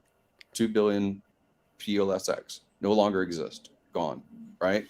So that's his faster rocket narrative. And then Feeder's belief is, as far as I can understand, is similar to the performance of L1 on other blockchains, that is the root of value. And over long periods of time, that tends to be worth thousands of dollars per token. So it is still just consensus, like your own consensus with yourself and the math and the way that you believe the market's going to behave based on previous experience or whatever. But I don't know, man. I can't think of them as one-to-one. I don't think of them as one-to-one. If I had equal supply and had bought, as far as a ratio or percentage of the total amount that was going to be available, I still don't see them as one-to-one. I think I don't know if that's consensus. One of these two has I don't know what you would call it, an entity that it buys it up regardless of any other participants joining and giving it value. People, you could hate PulseX. If you like anything else, you're buying PulseX. Because the platform will use some of your volume to buy it. So I've never seen something like this where it doesn't matter what you like, you're buying PulseX. You're forced to, in a way. But you're not even getting the benefit unless you buy it yourself. So I'd rather be the guy holding the thing that everyone else is forced to buy. Yeah. So like anything, I don't know how you beat PulseX over time. Like it's impactful enough that over time it will show its true form, in my opinion. Like it just grows and grows, and you nothing else has that. Like, okay, you can outpace it for a while because, like, there's hype cycles in crypto. You're like, all right. That's what I was going to mention is that, like, I think that there's a hype cycle thing, but like when you look at the raw numbers, I mean, it doesn't take but 2 years for there to be so much less PulseX that it's like it's wild. It's much more pronounced. Not only removed, it was bought up and then and then purchased. Yeah, exactly. It's that. I mean, that dynamic is incredible. So like, it's like, I mean, it's just the raw numbers on it are pretty staggering. Like that is. Like there hasn't really been a crypto that works in that dramatic of a fashion. And then if you say that there's a lot of liquidity of both of these tokens, but are they going to be paired and be made available? Like there's a HODL narrative, there's a single pool narrative, being able to have an ROI without actually pairing something. How much do you think is actually going to be liquidity of a PLX pair?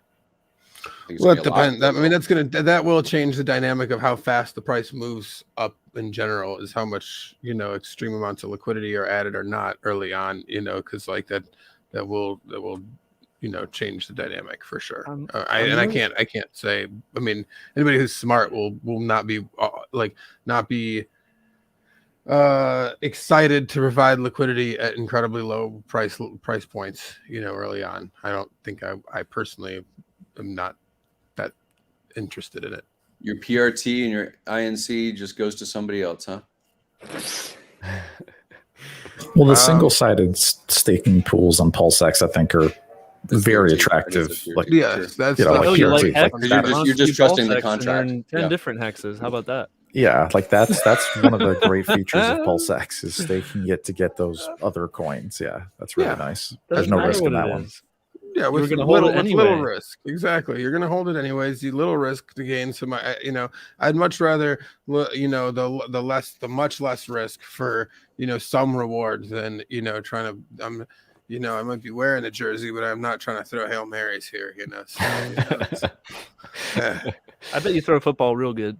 I mean, we'll find. Oh, speaking of which, I have a date. I have a date for the first pitch. We're gonna find out if I can throw a baseball at least here. And that date is June 15th. Oh, it's I'm already on vacation. Okay. God First bless pitch it. where? First, it I'm the- throwing out the first Checking my pitch calendar. at the Cubs Padres game Holy in shit. Chicago. For Cubbies. How'd you get that deal? I thought they only give that to like super celebrities or Yeah, that's something. what I'm saying, man. I You thought just they you only just gave like it to- raise your hand and they were like Well, I that was like, guy. yo, Big K would like to throw the first pitch, and they're like, no shit, of course, right this way, sir. I might be able to make no, that. Okay. no. The story is that they had a partnership with some. Again, I don't recommend buying NFTs. Not a fan of NFTs. Don't go and spend your money on NFTs. But they did have a auction where whoever won the auction got the tour of the park and put up for a night and gets to throw out the first pitch at a game. So If you bought the NFT, yeah, it was like an auction. I got into a little bidding war with Mets fan Mike. He lost. He lost. he lost. He was up against a HEX investor. Yeah. I couldn't outplay me. So we're gonna make a whole Mets fan Mike. Yeah, at Mets fan Mike, where are you at, bro? You didn't come through this time. But yeah, I couldn't let a Mets fan throw out the first pitch of the Cubbies game. Absolutely not. So yeah, that's June 15th. It's a night game, 7:05, which is cool because I think what we'll do is we'll have like a HEX meetup area in Wrigleyville. Like I'll have something, maybe some live music and some, whatever real nearby. And anybody that wants to come on by, hang out, get some cool merch. We'll probably have some kick-ass like HEX Cubs first pitch shirt, hat, bandana, maybe. Who knows? We'll see what we got. Show up in like a T-Rex costume, then play. What? Yeah. Pretend you got a short arm. Yeah. Now, okay, I got something interesting that I haven't thought it through. Might not even be interesting, but it did surprise me when Richard. But I understood right away after he said it when he was talking about encouraging pairing HEX with Hedron. And I was like, I thought USDC was the best. And then I was like, oh, that's because we never had two coins of our own before. Maybe that is the best way to go. So now I'm thinking, because I used to think, I don't want to be paired with Pulse. I want to be paired with USDC at the beginning with PulseX with very low liquidity. Don't even encourage providing liquidity. I want this bot to just push the price up like crazy because there's low liquidity, right? And so I haven't done any deep research into this and how it can play out, but it does seem like it's just better to provide liquidity for a pair of coins that you do like both of them. And it's better for the ecosystem. You're not really like selling the price down whenever one sells. You're pushing up another one of your bags whenever it gets bought or sold. So maybe PulseX Pulse is like the dream pair or something. I haven't done super research into it. What do you guys think? I mean, it depends on what you want to like accomplish, I think, and then like how much you value or believe in both sides of the pair. Like if you think that they're going to track each other, then sure, I think that's then one boot can help the other one. If you're a low liquidity coin that's expecting big pumps, and then there's all this added liquidity, can slow down the maneuver of a smaller coin versus a larger one that you're paired up against, depending. I mean, there's a lot of factors at play. I'm not saying, impairment loss is still a thing, so you may be waiting out a swing that might take a lot longer than you expected it to happen, along the way as well. I mean, there's factors. Yeah, I'll probably do some research into it. If I pick up anything cool from that idea, I'll be sure to make a video. But now we're talking about HEX. Look in the upper right. It tells you what we're supposed to talk about. Hey man, you brought it up a little bit there, so I don't have a Hedron logo. Oh yeah. No, but all good. No, but I mean, it made sense because like technically you're pumping the dollar if you're paired with the dollar. It's just super, super liquid. It's like the most liquid thing in the world. So that's why you're like, I don't want to do that. Why not pump our own stuff? Most liquid, you got to remember the narrative that we were working with at the time is that like Richard had called the top in the markets, and he said to everyone, yo, what would be tight is if we weren't bonded with this stuff that's about to go down what I think is 85%, like that's basically smart. You know what I mean? So like it's I'm not saying that like I remember Richard talking about and making predictions early on. It's like they're all you got to have a time, this might be the right call right now, but like add in some more variables, and we're going to have to do some more, some more computation. Like if ETH was pumping, you're like, You're like, hey, maybe with we that might stuff. wanna... exactly. Yeah. So like sure. USDC for bear, other cryptos that you like for, bullish times. That seems easy enough. What about could the Hedron HEX be a preview of what we could possibly see with an EHEX PHEX? Yeah, I also like what Benny those Blanco's... together. Would that not be pretty darn bullish?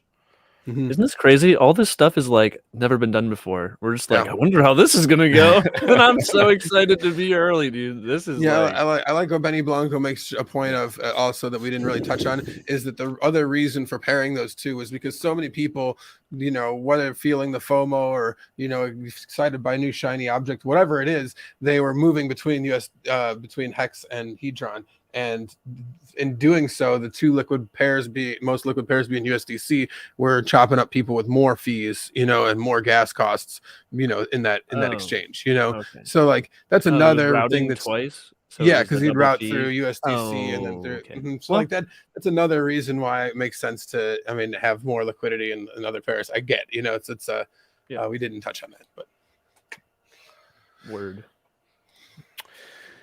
Well. K4K cited the brand change, but we'll just throw it back to Pulse because we have a couple more points here. One, K4K, question for you, and I know you've addressed this already, but I think you did it in a good, concise manner.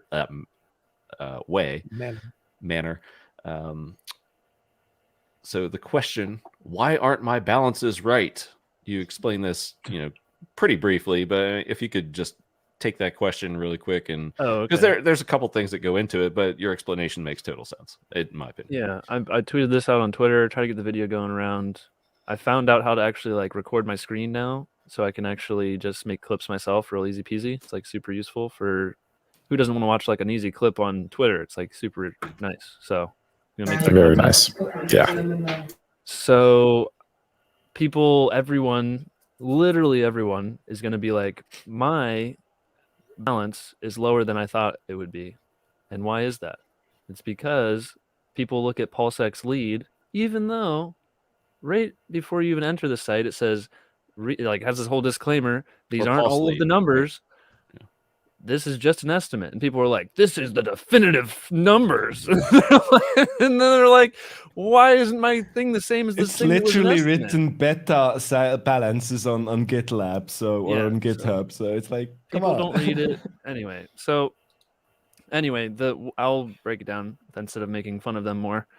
Basically, everyone is going to have less than they thought, but it's not just you personally. Everyone's numbers are changed because there's other chains that weren't included on that PulseX website.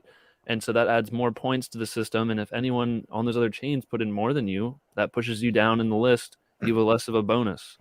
It's not like you just got less and nobody else did. If everybody else gets less, then nobody got less, right? You all have the same percent. Okay. You just have a different number of the total. So you just have a different number. I was screwed. Sounds like you had expectations, Big K. Not supposed to have any of those. Yeah. I'll be honest, I did not have any expectations. I was like, oh, look at that cool balance. So. There you go. There's the answer to that question. And another PulseChain note I had here before we get to PulseX. Validators, DFED, how's the process going? Can you also touch on, I guess, the snafu that occurred? You touched on it, I think, either in the green room or right at the top of the show, but if we can go through that, I think FundingGym, if he comes back, he might have wanted to ask a question about that, but that's next on the list. So if you want to tackle that, because that was pretty interesting there. And I think we have like 160 validators in the list now. So yeah, there's 163. Yeah. Oh, wow. There's more even than I looked this afternoon. Okay. Yeah. And so I don't know who it was, but somebody was registering validators, but they don't have any servers actually running. Like there's nothing behind them. They're not producing blocks at all. So somebody's just paying the $500,000 deposit and then saying I'm going to do it, and Maybe they did that on purpose. So That's that, just an to advanced test buy it. and burn, like that's buy and burn pulse, basically, because you just deposit and it's gone. No, but I think that's just people are fucking around on testnet, which way too many registrations. And for that seems nothing. like the price is too low. What is 500,000 PLS at this moment? I don't know if that is that. Do you know if that's mainnet numbers, Feeder? If that's what they're going with, or if that's a parameter they're still deciding on. I'm not. Yeah, for mainnet, it's not decided yet because that might be ridiculous. Like, if there's a 500,000 pulse deposit, I may not even be a validator because it's going to take like years to mine that back just to break even. Come on, like that's crazy. I think it's more like a version 1 or 2 thing, because back then we didn't have the sacrifice balance, so nobody had this amount except if you ask a def, which gave it from the treasury. And now, of course, everybody with the big bags can basically register. But I think there will be like if you look on other chains, you have quite a high amount, but like not that high. That is ridiculous high in my opinion as well. I agree with David here. So but I hope it's coming down. If it's PLS and it was 1,000th of a penny, was that what it was? As far as the best rate, was that 1,000th of a penny for a PLS ratio? That's $50. Of a penny. Was that what it was? 100th of a penny. Yeah, what's up, DCC? 1,000th. It was 10,000 to $1, right? When that was the original ratio for PLS. Yeah, that's it. Mm-hmm. So does that mean that 500,000? My math is probably shit, but is 500,000 $50? What is that? 50 times? Yeah, it's 10,000. Yep. Yeah, so $50 seems like a very low threshold for being a validator, as far as a sacrifice. Because it is a spam. It's a type of spam. And if you want to have a narrative to say, look, this proof of stake thing doesn't work. Look how often or how many slashes has to happen, or these people are just signing up, but they're not actually holding servers. That $50 seems like it's a very cheap entrance. Right. Well, I think they're working on the slashing mechanism, making it more robust to find ways to kick bad ones, like ones that just don't even do their first few blocks. Probably just going to kick those guys. So instead of having them have to go through the whole rotation of, oh, they missed the first one, oh, they missed the second one, oh, we're on number 100 and they're not out yet. That's going to take kind of what we saw now, because like now it took like 3 days for a cycle of 28,000 blocks. Like, yeah, so some of them, might be more stringent. At least at the start. Maybe you can be updated later after once you have a good set of validators, you don't really have this problem ever again. It's just the start. So you're unlikely to lose good validators. You know why? Because they're good validators. So once they're good ones in place, you just keep good ones, and then there's good ones slightly below them maybe, and then the failovers are even good. So it's just at the start we had this weird thing. Now we might implement something so that this can't happen at the start of our chain. That's pretty good. That's what testnet's for. So I think we're getting, we're figuring stuff out. Some of these ones weren't even getting slashes. That's why some got to stay in for so long, as far as I understand that I saw. So we got to fix that, and then we're getting pretty close to mainnet. I thought there was only gonna be like 33 validators anyway. Yeah, in rotation, but you can have a lot more registered, which are just basically competing with the total delegation amount. Yeah, and some non-node running ones got in early, and then they wouldn't get slashed out for some reason, so they're fixing it. Gotcha. So HODL and Feeder, you guys have your own, but don't say anything. What does everybody else think about a known person or a known entity as the validator? As that, to me, that holds a lot of value because I can bitch at somebody. But if I can't bitch at somebody, then it's just a nameless address.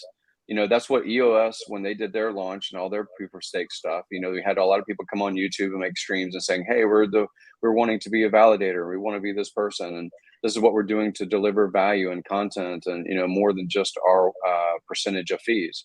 I think that there's value that Feeder puts out, that HODL puts out. There's a price narrative and there's a familiarity over 3 years, right? So what do you think? Those guys can't speak, but what do you guys think about who do you delegate your extra PLS to? Is it a face, or is it an entity, or is it a known, something? What are your thoughts? Well, Big K, you've been in this game. Scammers RS. And I'm Scammers gonna are get all us. the delegations, man. That's what's gonna happen. No, but I think you're right, FundingGym. When it comes to if people are gonna gravitate towards face, it's the whole kind of celebrity thing. So if David Feeder or any of you guys have a thing, and like I for sure will develop, put my votes in basically with my coins. So though there is going to be just some whales that just have a ton of pulse anyway, and they're gonna self-refer themselves basically. Well, again, if they are super large pool, right, and they still say 100% across the board as far as percentage, you got to say, what's my percentage in that super large pool of an anonymous address versus, I would rather delegate to David, even if it's a smaller pool, or HODL because it's a smaller pool, because my percentage ROI is going to be probably better. And it's somebody, again, that I can praise in public and I can chastise in private. Yeah. Like two things here. Like my pool is not tiny anymore. I'm like the 4th Very biggest large, staking pool vascular. on testnet. So just Vascular. to get that. You had a lot Vascular. pending today, I saw there. And the other thing is like the risk factor for me is not really big because it just screws you for one day and then you just delegate to another one if he screws you over. So that's for me like the easy thing. But actually we were talking a little bit behind the scenes about that. We are trying to create like a set of validators which are known in the community, like people like David or Staker App or I don't know, like I think the NFT guys are also thinking about stuff. HowToPulse.com is thinking about this. Like this will maybe already give you a group of I don't know, trusted validators, and we're going even further in the Staker app, thinking about maybe then you have a little drop down, so you see like first the trusted ones, and you can easily like delegate. But by the end, it's just the choice. And you're right, a dude with a big bag can basically self-refer, self-validate, but he also has to maintain the infrastructure. He has to run the node, and maybe he's he's incentivized to do a good job. He has a large bag. He's not going to like screw the network. Right. I mean, over time, it's going to end up being like, because I do believe at least half the validators are probably going to be OA or something, or team or something like that in the beginning, and then afterward it's going to be a bunch of basically mini celebrities and stuff in the HEX space, and then eventually it's going to start going maybe into just the OA delegate projects, the liquid loan node, the Mintra node, this node, that node. And you're still, and just like kind of what happens over the time is like you're going to keep a couple, 2, 3 guys. Let's just say Feeder, feed me validator. Basically, probably as long as you're doing it, you're going to be there. You'll be in the top 33 list for the whole time, basically. But eventually, it's going to be mostly projects and then some RH validators. I'm guessing, probably running the system, and then just a round robin from there. Yeah, I expect Richard to do 3 because that's how we did for the PulseChain. That's how we started.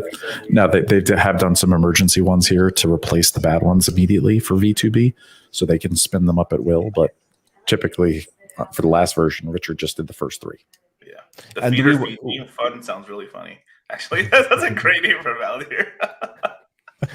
Feed. And I think we don't want to have like too many Richard nodes, because by the end you don't want to end up like Tron, when everybody is basically just the Tron ecosystem node, which is controlling everything. So you still want to have this decentralization in the network, I guess. The OA doesn't even have to run the nodes. It can just, if you're a good node, OA can just delegate to you, and then you'll never lose your spot. It's like, oh, good nodes, stay. Bad nodes, no delegation. Yes, you can't compete with the guy who has 90% of the supply. So good luck sticking around being some MEV true. bot.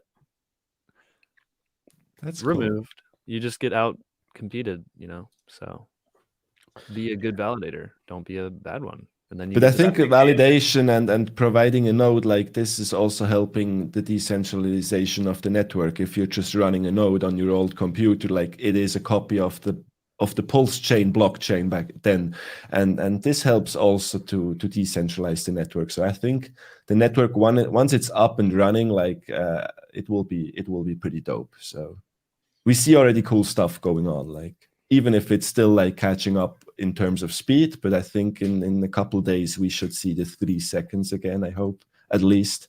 And, yeah, totally. Yeah, we're already down from 9 to 6, so yeah, it's getting better. Like once the rotation set is like cleaned up, it's getting better. Yeah, that's cool. Is there again? There's ways around everything that's a parameter restriction, but is there anything about geographical diversity? As far as like how far apart they have to be, or anything like that. Like if the disaster hits one country, then you're fucked. Stuff That's like that. basically my marketing strategy, that I run my validator in Switzerland, where you have the best data privacy laws, the best protections, one of the safest countries, and we're just going to put that motherfucker into a hill and this server will be good, man. So I'm going to try to provide some stability in terms of geo redundancy. And I see a lot of things now in testnet. We have a lot of things in cloud, but I think it's the cheapest way to test stuff.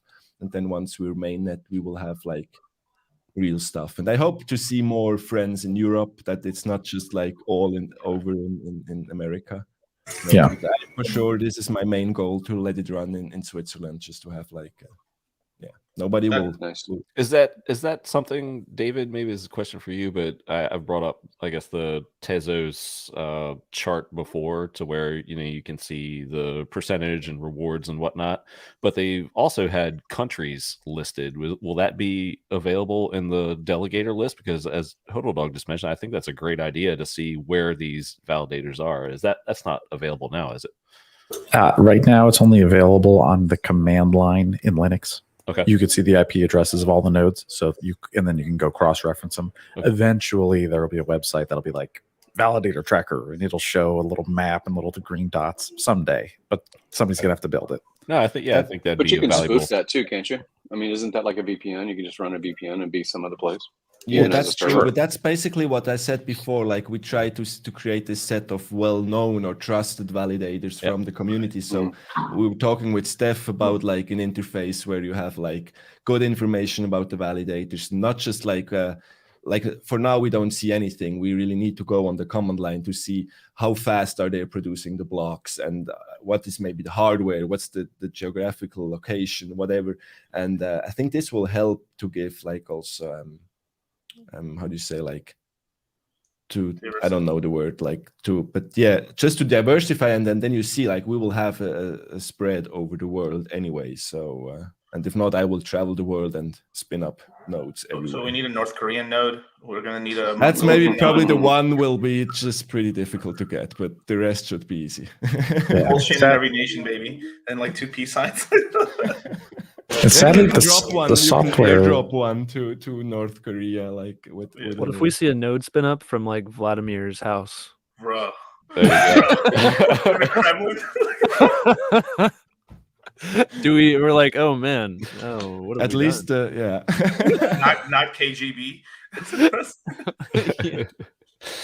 One more note I had here for the PulseChain discussion. This is for DFed, because Michael Light, I see all your questions, bro. So I'm like trying to make notes, because I know you're trying to ask David, a few questions here.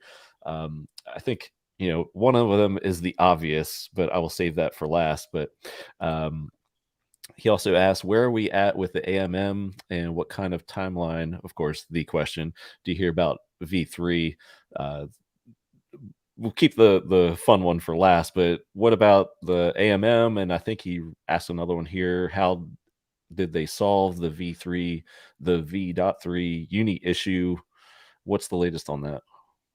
I think they just skipped the uni V3 issue, actually, for this version. They didn't. This version? Yeah, for this version, they didn't touch it. That's not been solved yet. Okay, so it's TBD. Correct, yeah. There you go. And any speculations? Now, I know I've mentioned this a couple times because you were out in Vegas and you just casually mentioned, but I did catch it, a summer possible revised release for PulseChain, because you were saying their spring. Was that something worthy of detection, or was that just spitballing and conversation? And has that been revised since then? I mean, it's it's pure speculation. Absolutely. But at this point, I would hope 3 months, end of Q2, right? Because we're at the end of Q1 right now, so maybe next 3 months, this summer, that would feel pretty sweet. Yeah. And any, I guess, last but not least, the conspiracy theory of V2B could be cloaked as V3, and then after this, we launch? Can you just squash that or leave it open for debate? David's like appalled that you said that. He's like, no, I'm I not didn't ready. I look all over Twitter, but there you go. Yeah, I would be surprised if mainnet came out after this. I'd be real surprised. There If you go. mainnet was coming, he would have said it already. Yeah, it's There not you fully go. baked yet. Why Yeah, are you putting my bags, bro? we need more time, man. We need more time. Come on, like. Can the devs do something about the price right now? That's Dev, sir, please. You'd be surprised. I don't know why so many scammers use the word "sir." It's like I'm not used to hearing that in my normal everyday life from you guys, but why are they always saying "sir" to me? Like I get like 10 emails a day now. It's ridiculous. They're just like, "Please, sir, correspond with us." It's like promotional. You video me. It's like no. Get these. How are they getting my email? Get them out of here. was it HODLdog or was it K4K Crypto who posted the all the DMs you're getting of like requests and stuff to show? Was it you? Yeah, and now it's even more because I like did a bunch of videos that week, and it's like they just per video, it's like, oh, new video, new scam alert, send it to them. I keep getting come on, crazy NFT projects trying to contact me. Yeah. DCC, I just brought up another comment about the ETH merge, and I guess delaying Pulse. Not I want to say delaying, but PulseChain. Say it comes out during the summer. Do you think that really pushes the window, or how close? Do you think we are with ETH? They're saying right. I don't believe this for a second, but they're saying June is the merge, so 3 months away. That's when the merge happens for Ethereum. That's if it actually once we get because the market has right now sort of a bearish sort of sentiment on itself, so it's not really believing any news. But once the news does come kind of close, I've seen it with enough projects where like you've had the launch of things and they do not pump until about 3 days before it happens, and they're like, oh shit, it's actually happening. So on Ethereum, I would probably say 2 weeks out, you're going to start seeing a slight increase in the price of Ethereum, and then get the transaction fees going up. In anticipation for like the rocket pools and stuff like that, because there's going to be a lot of people like sort of stake validators and stuff in pools where people can get their funds out and everything like that. So if the merge does happen where it's supposed to be, just gas fees are going to be horrendous, and that is really narrative wise great for PulseChain. So it's it's going to be hot boy summer for sure for PulseChain. Yeah, I heard you say that. You had a great stream where you just talked PulseChain for like an hour or so. I thoroughly enjoyed that one, man, because I was just straight spitting out all the contents of your brain. And you just brought up what I was about to ask you is you brought up get your ETH now kind of thing, or within the next month or two, because when the merge hits or after that, the price of ETH could go up. We could see Bitcoin money flowing into ETH, which actually, hey, they come to market around the same time or shortly after PulseChain. Who cares if their prices go up, because that's what we're here for. Right. I mean, so basically when the merge happens, we're having like a triple happening basically on the supply in terms of the issuance. No more miners. It's proof of stake at that point. Doesn't do anything with gas fees. So oof on that, but it's good for the price. And obviously, Richard's taught us through reflexivity and stuff. If Ethereum goes up, a lot of pairs start going up as well. So there's money flowing around. In terms of picking up Ethereum, I mean it's just we're Hexagon, so we need Ethereum. You need Ethereum to unstake, whether we like it or not. We're gonna have the PulseChain side, which is gonna be nice. But some of us, you want to basically lock in a couple of ETH, and not even for investment advice. It's more just to get your stakes out. Yeah. Just so they're affordable, because they can get really, really expensive. I mean, like I was quoted a couple times. I didn't do it, but $1,500 for an unstake. Like, yo, wow, that's bro. I do this every week. Yep. More than once. I did that at like the crazy fees. So that's his thing. Like basically, that is like. There's a website. I forgot what the website link is, but you can put it in your address. Fees.wtf. I don't go there ever. I never go there. I don't want to it hurts my soul. Yeah. You would have $1 million today, Jim, if you did not pay all these gas fees. Yeah. Oh no. No, but I think that's great advice. Like you have to keep a little bit of ETH, like not huge bags if you don't want, but like to cover your fees, and this will go up again, and it will be. Yeah, and I'm telling people right now to do everything gas intensive right now. Like right now is the time. Obviously, waiting until the nighttime is a little lower, of course. But like, if you're like for the guys who are claiming their hedge run and doing all that stuff, do that shit right now. Like, what the fuck are you doing? Like, especially if you have a lot of stakes and shit. Like, that's a lot of transactions. A lot of wallets have 100 stakes, 100 transactions. That's 200 transactions. You claim, you mint. Shit, that's a lot. And it's only if you choose to do it later on when price start pumping on everything, like it's gonna cost you a fortune, fortune, as well as get your stakes done now before you know the fork or the snapshot or whatever. I mean, I've had people actually kind of like having kind of bitch fits in chats and stuff about that. Like, it's a fork, not a snapshot. No, it's a snapshot, not a fork. It's whatever. Both. It's both. Right? But yeah, just get your gas intensive stuff done right now, swaps and stuff like that, and just get yourself into position. I mean, we shouldn't have to tell you this, but you should have your coins in your wallet so you have control of your keys in, so you're ready for when the action happens, basically. So, you know, there's your PSA, basically. Yeah. And just from end stake experience, there is a significant difference if you can be patient and you can, say, wake up in, you know, a very early time. From say 50 Gwei to 15. Yeah. I mean, the gas rate or the fee that you will pay goes down significantly, like a fraction of what you would pay. So if you have the patience, it is worth it, especially if you have long stakes, pre-BPD stakes, especially those are the ones. I mean, if you stake in, you know, short stakes, that doesn't really matter as much, but if you have, you know, 600, 700, 800 day stakes, if they even exist yet, but hundreds and hundreds of days of stakes,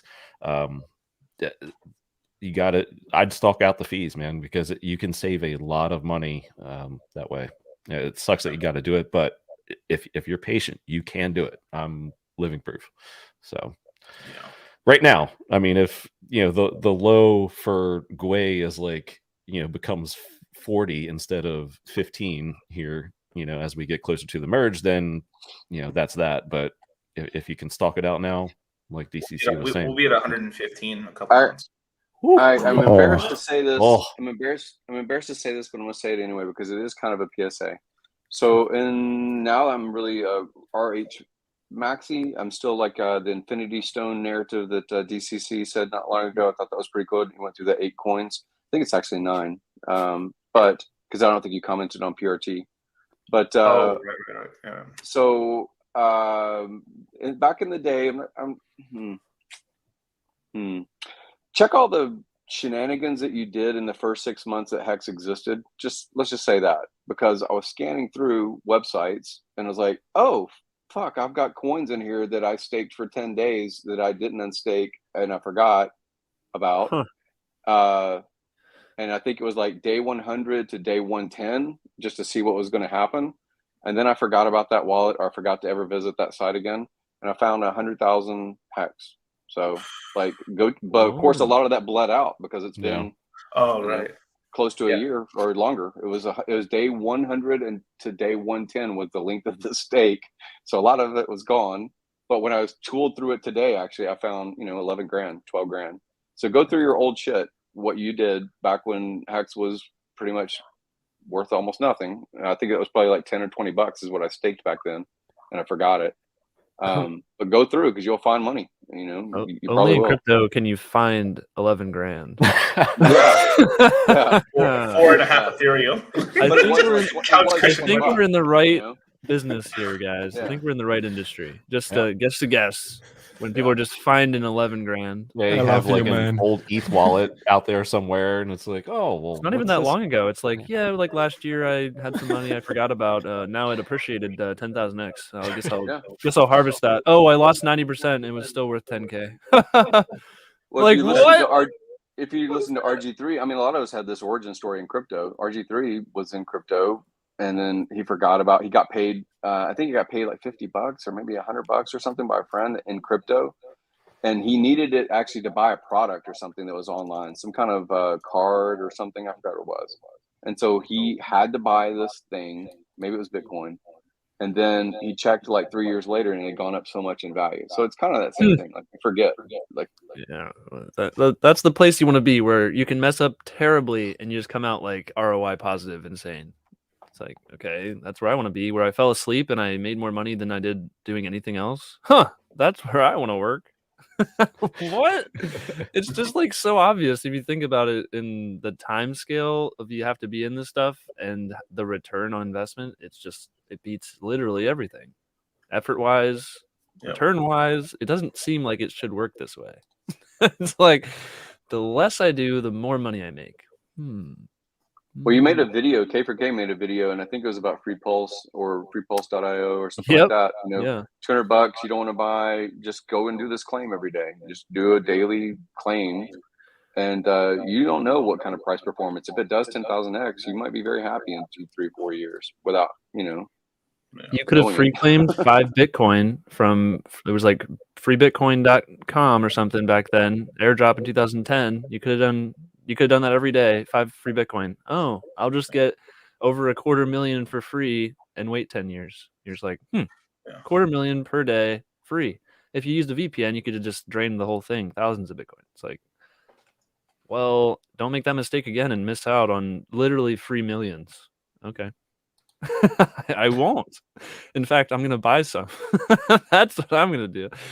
That's my mentality.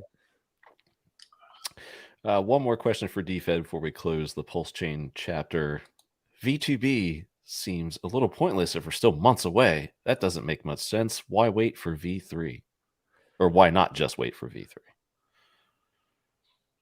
Well, we're making progress. I mean, What is that question? Is it progress is nice, no? Yeah. We're testing different things now, right? So you can't just, like, when we want to test in stages, so at least we can test something now and we don't have to worry about things. Right. Okay. Yeah. You can this is a huge instead of testing it later, which gives you extra time to test. Logical reasoning, yeah. Okay. Anyway, Big K's favorite part, and he's not even here to see it. Branding change. All right. PulseX. I'll start with the PRT quick explainer from K4K, because this is another one that you just blurted out a couple sentences on. Pretty much it's a representation of a third-party token. Is that the best way to explain it? I know FundingGym just brought it up there. Yeah. That's what I thought it was whenever I went, and it is. It's just a representation. And I double checked with the devs and they were like, yep, you got it. Because that's what I asked them, like how I worded it. I just said, is this just supposed to represent third-party tokens people can offer up as yield for people staking their PulseX with no impermanent loss risk? Because you don't. I've heard that some people, because a lot of people are talking about pools with PulseX, and people get confused between liquidity farming, and I've called it single-sided staking. And some people think, oh, I can lose my PulseX. They think it's added to a liquidity pool, but you only provide PulseX. And I'm like, no. It's not the case. It's basically just a meal ticket, and it's like, I have this, give me some of that, and you just put it in the contract, and it's like, you own this, okay, you can get this other free stuff on top, and that's what PulseX staking is. No risk other than contract risk, which everything has. So, and those are the pools that you're talking about, right? So yeah, and so the PRT token that's the only one there now. It's a representation of what could be there. You're likely to see, if you look at IFO pools on PancakeSwap, they have like 10 plus different projects at a time, and they've had more at a time that you can choose. Oh, I like this one. This one gives a higher APY if that's what you care about. If you actually like a certain token, you think it's but you don't want to buy it, you just want to get it for free, you stake your PulseX there. Oh, you like both? Stake PulseX in both pools, earn both tokens. You do whatever you want. You can't win any harder in this with PulseX. You will yield. You can be earning 10 different coins for free. Like, what the heck? We have this huge allocations for PulseX sacrifice. Never sell bag. It's just like this. It just accumulates more wealth for free. It's stupid. It's not. It's gonna destroy other cryptos. You'll see. K4K. PulseX Maxi. So I'm proud. I'm on it, man, because get me excited about something else. Try. How are you gonna beat it? I'm with you. I mean PulseChain. I do think more people understand PulseChain, so it has that, like, if you just have more people who know about it or understand it, that's just their buying pressure added. So if there's 1,000 people who want to buy Pulse, and there's only 100 who know how good PulseX is, well, Pulse will still outperform PulseX. But eventually it'll kick in to the point where they're both so known, but one of them has this crazy mechanic it's had the whole time that's been buying it up and removing supply. So it's just going to be like, do you know about it super early, or do you find out later whenever it's just, once it passes that barrier of the difference in knowing about it and understanding it, it's just goodbye to everything else. And FundingGym approves. AW says, what gives the incentive token value on the pancake syrup platforms? Never use them. The incentive token. What gives the incentive? Do you mean? Well, I mean, Pancake, you can stake it and earn Pink. cake itself. Yeah. So that's just obviously less superior than earning a token that's not the one that you have staked, because that's actually inflation you're creating. So anyone who's not staked in cake or has less of a stake than somebody else is getting diluted. So you have to you're losing a percentage of the total supply over time as it grows. That sucks. Plus the yield you get, if you want to realize that into something you can buy bread with, you got to sell the price down. Okay. Well, that sucks compared to what we have. So good luck. How do you beat this thing? It's too good. Okay, I gotta stop talking about politics. Can you whoever wants to chime in, incentive token? Why do I buy incentive token? What's the reason I buy incentive token? It's I don't know. I'm not gonna talk about incentive token that much. You guys go. There might be an incentive. I don't know. There's less over time. Emission rate. I mean, not less over time, but less emissions over time. There you go. Get excited. Well, guys. third party made sense as a marketing tool. As we're going to launch, we're going to incentivize. Right. That makes sense because we want people to be, as developers or migrants, to be able to advertise their product. Okay, fine, that's what that is. And the DAO making decision makes sense, but the incentive reward to sell down, someone has to be a buyer. I mean, there might be initial liquidity, but there has to be a reason why people buy incentive tokens. I don't know that answer. So it's. Oh, go ahead. So from what I can tell, right? So obviously I don't know all the information on the incentive token, but it looks like it's from what I can tell, it looks like it's more of a curved DAO, sort of a curve system or a solidly system for the incentive token.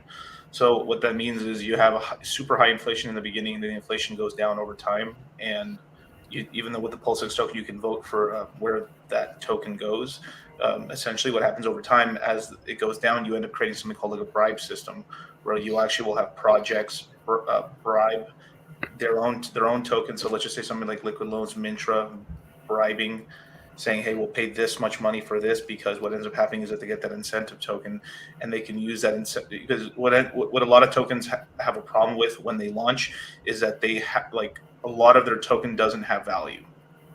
So or an income basically. So what they can do is supply. If you vote, let's just say you vote with the PulseX token to vote this certain way, that gives a certain amount of emissions to that token that gives them essentially money to then buy up their token and stuff. So the team could pretty much allocate portion of their treasury of whatever their token is in a token pair, earn the incentive token, and sell the incentive token for basically money. So it's a way for teams to get money or projects and stuff. If it's the way I think that they're trying to do it and stuff, I'm not sure if they're going to go down the curve DAO route and everything like that. It could just be a more simplistic system where it's just, just vote where it goes, and then there's going to be like locking mechanisms later on for high yield in the beginning. So I don't understand. So you're saying that the teams would want to buy incentive tokens so that they get paid with incentive token? No, they bribe. So they'll bribe their own token. So it says, hey, for every percentage or every 1/10% of the vote that we get of the PulseX token,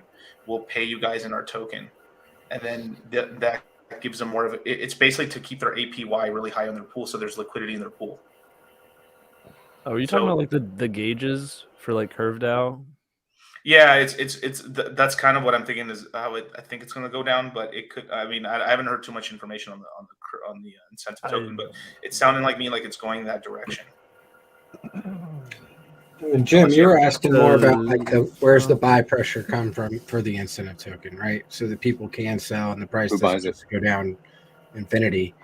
Who's incentivized to buy incentive tokens? I heard Wendy's talking about it, basically saying he was ready to create a project that would help make the game theory of the incentive token better. If Richard's not already doing something, I mean, I gotta imagine that they're thinking of some way to close the loop on that, right? Because that's like the end, right now, anyways. Is that incentive token? There's got to be, like you're saying, there's got to be some kind of game theory. I've got a take on it. Go ahead. So, Uni token is a thing. Has no function. Can't do anything with it. It still got bought up because people think there's a future usage of it, potentially, because in crypto, it's money Legos. So literally anything can be built that says, I could build a whole contract, I could build a whole NFT platform, whole game. And guess what? I can be like, only people who stake incentive token in this project, they're the only ones who get to play it or use it. And so anything can be built to include incentive token in the future. Anything can be built on top of it. So it's basically a big speculative play because there is diminishing returns over time, diminishing emissions. So if you can get a large supply of this stuff and something does come out, guess what? You're ahead because everybody else thought it was trash. You bought it for pennies on the dollar. Now it's worth something because someone built something for it. That's what I think is the future value of this stuff. It's a big speculation. Because obviously there's nothing that buys up incentive token like PulseX. You don't need it for transactions like Pulse. So it's just that's how unit token is, because people are like, oh, maybe we'll get revenue share in the future. Well, they're getting nothing now. Why'd they buy it? So they're just hoping there's something in the future. That's what incentive token is. I'm hoping this is worth something, and it is now. There's speculators now. You can choose to sell it now. But people did that for Sushi Swap. For Sushi, when it came out, they sold it at like below $1. And then it went up to like 30, something like that. Because they thought it wasn't even going to like launch. They were like, oh, there's this big scam with the Chef Nomi guy, and he sold his like 10% share of the supply for like millions of dollars. Then he gave it back. There was all this crazy FUD back in the day. And then the token actually became an exchange that actually had legs and developers behind it. And then it was valuable again.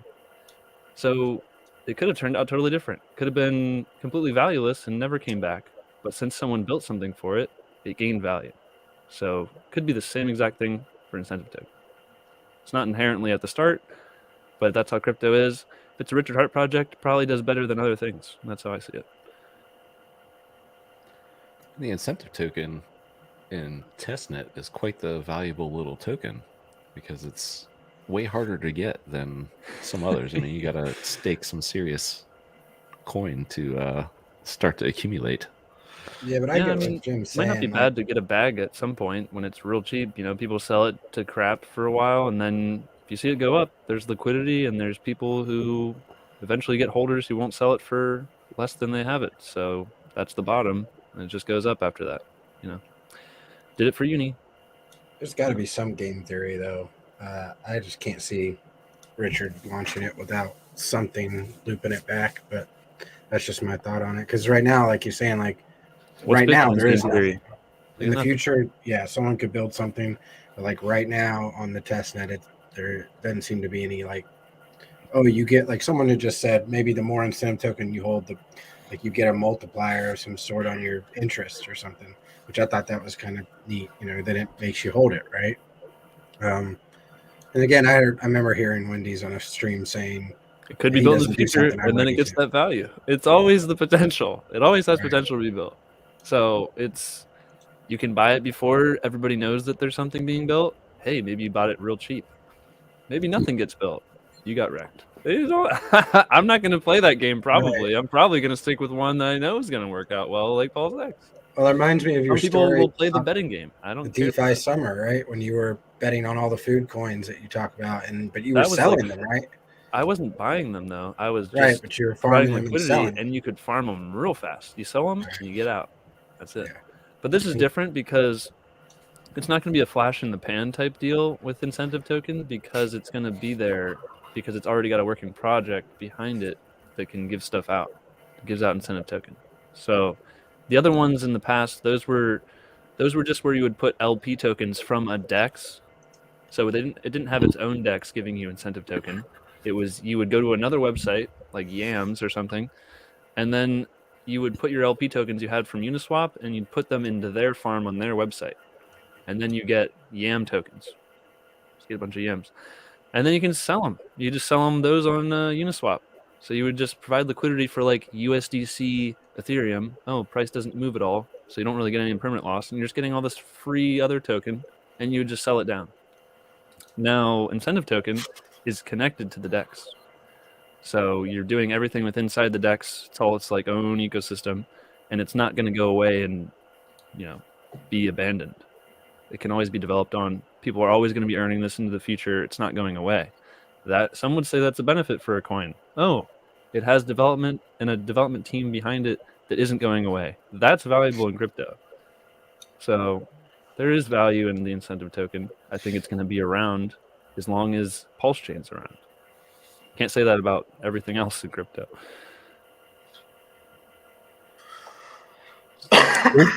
Quick comment from Hecho in Mexico. Will we get a heads up from Feeder if he validates? I mean, I think he gave the heads up and he is currently validating. Yeah, tell us per validation that you do. You have to tweet about it. I validated. Every block. You can make a bot on Twitter or something, which just like... That would be a pretty annoying... I mean, 3-second blocks gosh. would be like... Yeah, but we have 33 validators, so it's like... Every minute for one tweet, that's okay. Feeder bot? We'll make a feeder validator bot. What are your thoughts about all in on one or maybe a half on a couple of validators versus there's 33 validators and need 33 validators validating? Like every 3 seconds you're making a micro transaction commission. Delegating. You're delegating is my question. I mean, delegate across everybody or there few because you can see the felonies and misdemeanors. You have the percentage reward that goes to the validator versus the delegator. So I think it's like almost a case by case basis. You got to see evaluate the top 33 and see what fits you best. And I'm not saying go all in on the one that pays you the most or that gives you the most stake if you have a big bag to throw in there, but maybe you want to divide up and do half a dozen or something like that. That's just my take on it. Anybody else out there? So you make your commission every 33rd transaction if you're all in on one validator versus 33 validators that say that they were all 100% payouts or whatever. Because they're lost leader versus. I mean, you have to pick the top 33, and the bottom 5 or so might be competing regularly. So you might only get 25 of your 33 rewards per day because or something. You fell out or something like that. Well, here's the trick that I found is look for if you got a big bag of Pulse, right? I would find a validator that does not have a lot of total stake, and I would vote for him, and I would gobble up like 50 to 60 to 75% of what he's giving to his delegators. So I would go big on smaller guys and look at that revenue share. Bring them in the rotation, because if you don't bring them into the rotation, like if you cannot pump the validator high enough, you will not get any revenue shares. So yeah. And it's not 100% that I look for. I look for actually community involvement. What are you doing that's above and beyond simply running a server? Even if it's geo, protected or, like stuff like that you got to do as far as tech admin, sysadmins, community people are going to mean a lot more. I'm fine with like a 50% on some of them. I wouldn't say that's on all of it, but that kind of thing seems to be like community support because it's a known face or someone that's held integrity for a long time inside the community to me. So it's not that you have 100% payout that matters to certain people. Yeah, that's why I was kind of saying it's like a case by case basis because there's so many factors too, and I think it's cool that we can already see, or maybe not cool for some, that felonies and misdemeanors, and some have multiple already. So yet another thing to consider as to the trustworthiness of those entities out there. I do have a question, and I know we're kind of like, well, good, you switched the icon, great, awesome, we're back to PulseChain. So K4K, I know you mentioned looking at the comparing it to BSC, right? Okay. What's it? I couldn't tell who was talking. Like it was all frozen on my screen. Go ahead. Sorry. I Yeah. want to say so- thanks DCC for stopping by. Yeah. CDC. Appreciate Yeah, we Later, guys. never said hi when he came in. We are just like, yeah, he's part of the crew. He's here. Cool. He's here. Enlighten us. Thanks, bro. I remember you talking about like basically 5,000 blocks in a day or something like that, and that's the maximum. That it doesn't matter what the dollar amount. 28,000 like 800 blocks, but 5,000 pulse per day. Okay, yeah, So that's what what it BNB was. has. And That's so my guess. it doesn't matter like if people pay higher gas fees or all that, like or how many transactions actually happen. All that matters is the blocks that get processed every day. There's still like there's only 28,000. I'm out of breath. I don't heat my house, so if I get cold, I just do push-ups. Anyway, so Nice. anyway, what were you saying again? I'm out of breath, dude. I was just saying, like, because basically what I'm going at is like we're talking about the game theory for PulseX. It's awesome because of the buy and burn. But is there any chance, because of usage, because it becomes so popular, that PulseChain could actually burn a lot through its fee burn? But I remember you have hearing to you talk have about a like large a amount cap. of pulse being burnt for it to be, which means a lot of pulse being burnt means there's a lot of fees, like A lot of higher fee. transactions. Which Well, means more transactions. Yeah, you have to have There's transactions. only If so many transactions you can have in a day. yes, but if the blocks are So- empty, then no pulse is burned. So you need people doing transactions and And spending there's their only so pulse. much space in So each have we- block. Yeah. So I you're wonder if we only can ever gonna catch have a somebody can- limited amount of transactions. So you're gonna have a limited amount. There's like this limited number of Yeah, I potential was going to say, transactions. I wonder what the peak is on that. Like if we had full blocks all the time, with I guess it also depend on what kind of transactions were happening in the blocks as far as When people how just much start gas paying people more were gas using. because you Mhm. got to, or else you're Yeah. gonna not go. Well, through. then it would become. Then if we fill up the blockchain, then it becomes a fee. Then we have the same Fee fee raise. issues. Yeah. That anybody else Yeah. has. So I guess there is no real upper bound. I wonder what a safe range would be. 90% full. How much we'd be using. Because that'd be interesting to know about how much pulse you could hopefully expect to be burning if we were operating it. It's gonna be awesome to see it. I mean, I know we could already probably see what's happening a little bit. but- We're not near. Well, right now we're like quasi empty. Like we're Right. nowhere near capacity. Like Right. PulseChain Yeah. could do a lot more transactions per second if we needed it to. Yeah, but if you look at Binance Smart Chain, because I was comparing them, because I was going to calculate what was the burn rate going to be for PulseChain potentially. Should be able to get that from BSC. I thought the biggest difference isn't like our block speed. It's not our blocks per day.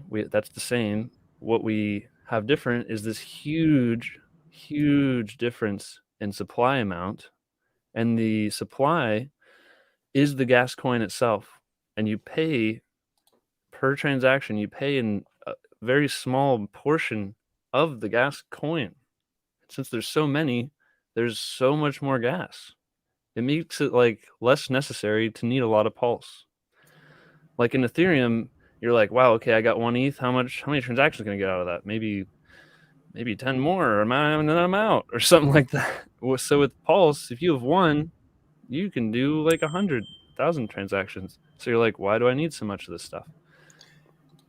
It's Yeah, like so you basically need the blocks to fill up, and you need people to want to pay more gas to get their transactions through. And at that point, regardless, a lot the of pulse users at that price- point. right? Got a lot of users at that point because even BSC doesn't really get full. They have us. I mean, we have like we're gonna have EIP 1559, so double we burn. increase our gas limit like elastically. As if you ever have a block that's more than 50% full, if it goes up to 100% full, it increases the gas limit by 12.5%. Or no, the gas fee goes up automatically. But we also expand the block limit or the gas limit of the block by a little bit each time as well, up to like double what we currently have. They can even increase that if they wanted to. So like we're really not going to run into this full block problem for a while. Like it's just it kind of auto balances itself, auto scales it. So I don't think, because like obviously if you can't get into any block unless you start paying like insane GUI price where you're starting to maybe pay a pulse per or something, that's still not a lot of burn. per day. It's not going to be a lot. So you can't have extremely super low fees, which we're all happy about that. We're like, yeah, low fees, that's the best. And then be like, I want a high APY from collecting those fees that are so low. You can't have both. I'd rather have the system where everything is super cheap. The validators, they're doing the blocks because they believe in the project, and they're also big bag holders, so that the incentives are still aligned. And they're just pushing out these blocks and making sure it's a good ecosystem and it's decentralized globally, so it can't just be shut down. If it was just HODLdog's computer, I probably wouldn't think this blockchain is going to do too great. But if there was 33 hexagons and then 1,000 more built around the world, all with ready-to-go validators, because they all believe in this project, it's going to be decentralized enough that no government can shut it down. So that's all you need for a blockchain to work, to get censorship resistance. So we got it. We got it on lock. We got the best crypto. So it doesn't really matter that they're not getting crazy fees, because we don't want to pay high fees. It's like, do you want to pay the validators more? No. They're already rich because they're holding Pulse. So what do they care? Right? No validators are going to sign up to make money without getting involved in Pulse and holding it and holding a lot. And you're stupid if you think you can make money out of being a validator. So that it's just not gonna.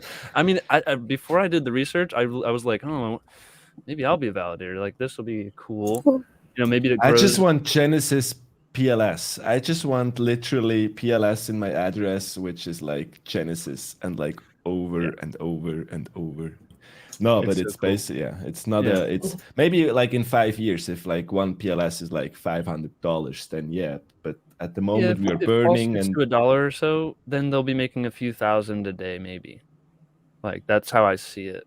Like, after the 10,000x, because if there's only 5,000 Pulse burnt or transacted to pay fees a day, that's how BNB is. It's 5,000 BNB, which is a couple $1 million. Then they'll be making like a couple thousand. But you're also split up, so you might even get less because you have to divide that by 33. I guess that's what I don't understand. I need to do some research on BNB, because, like, I thought the amount of gas people are willing to pay and how many transactions they're making would determine how much would go through the system, not some cap of 5,000 Pulse. Like, because they have the same exact block space and like gas limits, so there's only so much you can fit in a block. And you pay in BNB. So if that's the maximum in a day that could ever run through it, is that what we're saying? No, you could burn more. Like, if you do have full blocks constantly all day, or someone wants to, I still haven't figured out how we have a way to, like, the only way to stop spamming the network to like fill up blocks to make the prices of everybody else go up is that it gets expensive enough that the person spamming it runs out of money. So, well, I imagine like ETH, like it would have a lot more transactions on it if it was cheaper, right? Like, we could all agree on that. So it's yeah, you might be more frugal with what you're trading, because you're like, well, I'm not risking anything, so I'll trade more. You know, it's like, oh, I pay a penny, I'm gonna do this more often. But you'll harvest every hour or whatever because you can. I don't think we're gonna have to worry about like the super filled blocks right away, because there's really like, it's only a few. What do we have? 100,000 people. And there's 28,000 blocks per day. So like, if that's, and you can fit like hundreds of transactions per block.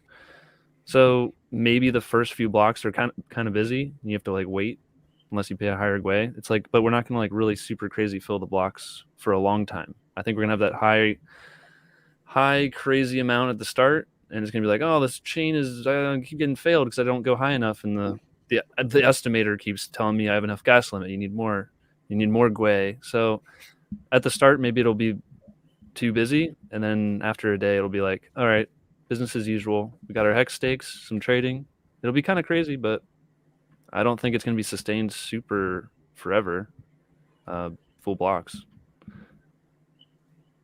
I'm not familiar enough. I just tried to look at it, the stake page, but it wasn't pulling up for me. Yeah, I think it's down for the moment. Yeah. Yeah, I checked that too. I was like, Can you, so when you label it, I know you put the last part of your address that is your validator, that you can be, like HODLdog and Peter have their address. Can you actually name that yourself as validator so they're recognizable? Can you brand your No, I validator? hope we will see like an update on the interface. Like if you have a look on tronscan.org for the Tron network or others, like, and I'm not familiar with Binance, but you see a lot more information. And normally in the registration process, you have the option to give a name with, like, or a website or whatever. So that would definitely help for future updates. But I think it's also not something like, which is on a high priority list for the devs, because I think the main focus is clearly on PulseX and not on the staking side of Pulse itself. So, but that's just a guess. The point I was going to say is, the German Austrian guys that did the 6-month tour, 42 cities, 20,000 miles and everything like that, they burned their bag. Like they did that at their cost. They educated and onboarded thousands and thousands of people. Their entourage is like 10 people, right? So they had a cost. And they were asking, about a month ago about like carrying that process on. And my belief as an entrepreneur is you should have some synergy in your entrepreneurism. Doesn't mean that you're selling to everyone because you have an advertisement by Chevrolet or Audi or whatever, the car dealership. They were driving an Audi 20,000 miles. And it said HEX on the side of the wall of the wrap, which was great. But I kind of believe in this co-sponsoring, co-branding kind of thing. If there's money that's out there in advertising for Coca-Cola or for NASCAR or whatever, then get that deal. So if you're going to be a validator and you're really not going to be any profit, if you're going to try and give 100% back, or even if it's 50%, and some people will do that, as K4K said, it's not, and HODL said also, you're not doing it for the money. You're doing it because you're trying to support the community. You're trying to be, maybe bring your own personal brand up, or maybe have some kind of marketing tool. Maybe you have a different company or something like that in IT. But I think you guys should start also looking at, we do want these, like if we're gonna reach out to people like VaynerMedia and things like that, and we do some kind of deal with those guys, I only really want to do that because Pepsi's going to see the same stuff that is on the same conference table that our deal is on. That's what I like. I like that stuff. So if we actually bring brand awareness to the validators, even if they have a co-sponsor or something that actually funds their efforts, I think that's worthwhile. What are your thoughts about like this advertising model versus everything is charity because you're just doing a good thing for the community? Yeah, I mean, I think that they try to do the charity thing as just a way to be like, look how rich and well off I've made myself. I've done so well that I don't need this. And like that does have its appeal. I think that works for Richard because he's literally a multi-billionaire. But I think it's not that it's not sustainable, because they could probably go a long time, but I think it's just not super long-term thinking, because you have to have like the sustainable model that is reflexive. It's like feeds itself. You want it to be automatic, not I'm constantly draining this and that and that. And then you can kind of like, if you can do something that people are willing to pay for, that really shows the value of something too. If someone's like willing to learn about HEX, like they're willing to pay to learn about it, it must be a good product, right? They don't have to just give it away for free. Because someone else, they're willing to pay for it, something they worked hard for. They would like to get in on this stuff. So like, I think FundingGym, did you recommend to them that like even charging to learn some of that stuff at their meetings, like if they had like $5 entry, that'd be better than free? No, I mean, I didn't really like the idea. I mean, necessarily. I mean, again, like certain people have affiliate deals to teach you how to operate HEX or whatever it is. That's not really what I was talking about. Richard talks a lot about Rolex. Richard talks a lot about Louis Vuitton. The German Austrian guys drove an Audi. Ferrari. All of these are brands. RG3 and I went out to meet with these kind of people, right? These kind of sponsor kind of companies, these big multi-billion-dollar companies. And I'm not saying it's a big audience now, but everyone knows that crypto is growing, and this is a very, going to be a prominent product in the crypto space. I just think that you're already advertising that you're going to spend this money on something. If you make money from crypto, what are you going to spend it on? You're gonna spend it on clothing, you're gonna spend it on education for your kids, you're gonna spend it on vegan food. What are you gonna spend it on? So I don't really think that it's negative to have brand deals. I know everybody in crypto and everybody in YouTube has a NordVPN fucking affiliate link. That isn't what I'm talking about. I'm talking about like bigger stuff that you say you're gonna spend your money on this stuff because it's things you want. It's things you want to buy. So that kind of deal makes more sense to me as a co-marketing of you as a validator. And I never did understand like why people do get so upset if someone in the community starts like maybe they have something that onboards people, but they generate some income from it as well. It's like, what do you think a hexakin is most likely to spend any income they get on? More hex. You give it to them, they buy up your bag anyway. So it's like they're helping onboard people, which is ROI positive. Then they buy more of the thing that you like, ROI positive. It's like a double win. It's like it's not a downside to giving. I don't know. I don't think it's a downside if someone's making. Well, I mean, I personally have gotten flack. I know our MCA gets flack. I've gotten flack. I get flack. Yeah, that's what I'm saying. It's like, what do you think they're going to buy with their gains? Yeah. They're going to buy what you like. Like, right. I don't know why that message isn't being made more popular. Well, the idea. What are they most likely to buy? Hex, Pulse, It doesn't have to be that you're profiting from the community that's following you. It is that what are your community probably interested in anyway? Ford pickup trucks, get a deal with Ford. Motorcycles, get a deal with the motorcycle people. I'm just saying stuff like that because they are already looking to put money into niches of value. They're already looking at influencer deals. They already pay influencers tens of thousands of dollars per month to talk on TikTok. So, I mean, you can do stuff that's kind of aligned if it's products that you genuinely like. I don't know. It just seems like it's a better tool to support validators. Yeah, I don't see why they wouldn't look for sponsors. That's a smart idea. Definitely. For sure. Well, I would work on those deals to try and help the validators just by saying, hey, I know somebody that's validating millions of dollars of transactions every 3 seconds. Would you like to talk with them? Like, these are the kinds of, I'm going to Miami NFT, and again, Richard's going to hate this shit, but Miami NFT week is like April 1st to 3rd. And it's Grant Cardone, it's Mark Cuban, it's the mayor of Miami, it's Tech Month in Miami, all of April is. My friend is bringing one of his yachts down from West Palm Beach, and we're going to this thing, right? And it's Art Basel, all these people, it's VaynerMedia, it's all these people in the NFT space. And so I want to have like talking points. And one of the talking points could be something like, hey, I know people that are validators inside of a new blockchain that's going to compete with Ethereum. Would you like to talk with them? But I don't know the play on advertising. I really don't know the sentiment of the quote unquote Hex community or Pulse community or whatever about being marketed to, because I've gotten pushback pretty severely recently and I haven't done shit. I've sold my own bags to support like onboarding people. So it's weird. I just don't know the narrative. It's maybe a little bit early because like until now we cannot we don't have these awesome stats to say like we are validating like $1 billion per day or whatever. Right. Like we're just like it's coming. It's coming, yeah. And I'm not saying it's not coming, but like it's like the pitch would be maybe a little bit a different one. And by the end, if somebody wants to do that, like I totally understand that in terms of crypto spar book. Like I don't understand why the dude has like a Mercedes cap on the head and is driving an Audi, but that's just me personally. Like I would like at least to align my branding, but yeah, it's true. It's some details, but maybe that's the Swiss part of myself. But anyway, I see these little details, and maybe for validators, like this will be a thing one day. Like we will validate hopefully millions of dollars every day, and people will transact. But I never thought about this branding aspect of validators. I have to think about that. But thanks for the input.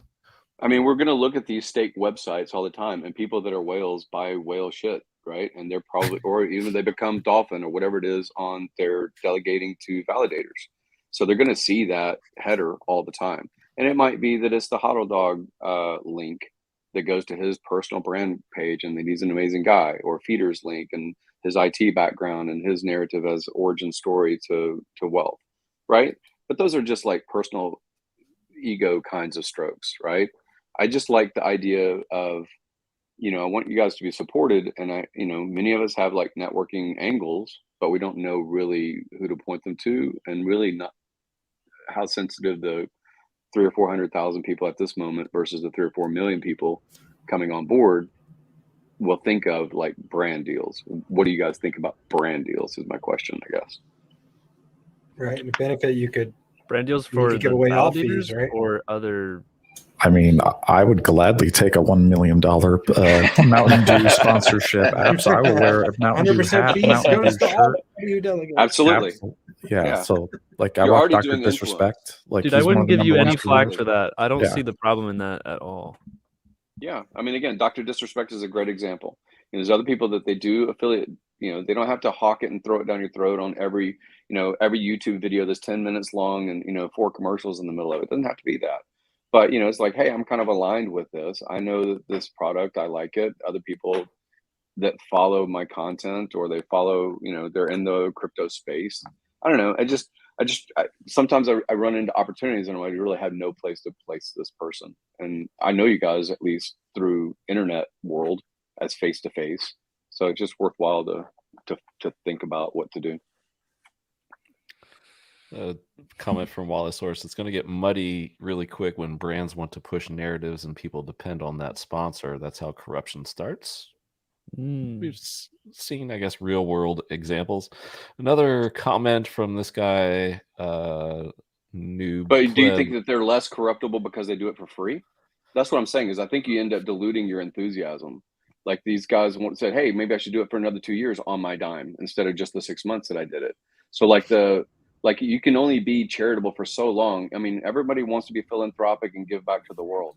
But if you don't have like this engine to support you, you got to figure out how you're going to do it. So I think you're actually less corruptible as far as the blockchain transactions, validating, server time, / all the felonies, all the stuff that's built into the software. I don't know. That's my thought. Steak and Apes, I can't shill feeder because he has claws. For real? Steak Nice. Get out of here, you Hilarious. shitty NFTs. Fuck out of here. Another comment from this guy, God. HODLdog. Gonna name my validator Pornhub. Okay. Good one there. You get sponsorships. I thought that was Verge. Is that Verge? I thought it was Verge Coin. Had that thing. Yeah, was Verge with privacy one? It was something. I can't remember what it was. There was somebody that said, "We've got a deal." Whatever. Yeah, there was. Promo was. 2017 was a time. We're still talking about PulseChain. Well, that. I mean, we've bounced around a lot, but yeah, had a reverted back, huh? Yeah, I think we've touched. So if you could only own one of the two things, K4K, would you only own incentive INC token? How did I know it? Incentive token or PLS? Because it sounds like incentive token was more your market. Oh just now, yeah, earlier. All the things I'm gonna do with incentive token, boy, I'm gonna hold that. That's what I'm gonna do with it. Just gonna hold it. There's really nothing you can do with it. Anyway, but or Paul's. It's definitely Paul's. Yeah. For sure. I'm not gonna. And why? Because it's deflationary, even though it takes a long time. One's inflationary, one's deflationary. I mean, for a time, there's less supply of INC, but eventually, Pulse will have less than INC, just by their natures. Incentive token, or were you going to say PLSX? No, I said PLS. I was saying PLS versus INC, and also the same thing that Richard tweets out. We say these things like there's a deflating supply. We say that all the time, and then Richard says that too. But then he also says stuff like, "Well, the decimal just has to move over. Like you'll never run out. It just means you're just going to move the decimal." Like he will say that it's deflationary, but then it'll also say infinity decimal movement is still the same supply. So it's like, what the fuck? I mean, really gotta say that. It can be taken that way, but I also think what he meant in that tweet was, you know how in liquidity pools, there's always a reserve of one of them. You can't like buy it and then there's no more on that side and no one can make a trade. So what he meant is, even if there's one PulseX left, if the thing has to buy $600,000 worth, it just means you're going to buy a smaller fraction of the PulseX, because the PulseX price by that point would be literally millions of dollars per. But that's fine. It will always have an amount of PulseX that it can buy up. It'll move the decimal that way. But he also says the same thing, and I'm not trying to be counter. I'm just pointing out what he says. It's a little incongruent sometimes. It seems like, to me, to my naive mind, is there is a limited supply. That's all that's ever going to be created, and then it's going to shrink, and that shrinking supply, and then there's a mechanism as far as all these different things that burn it or it goes away.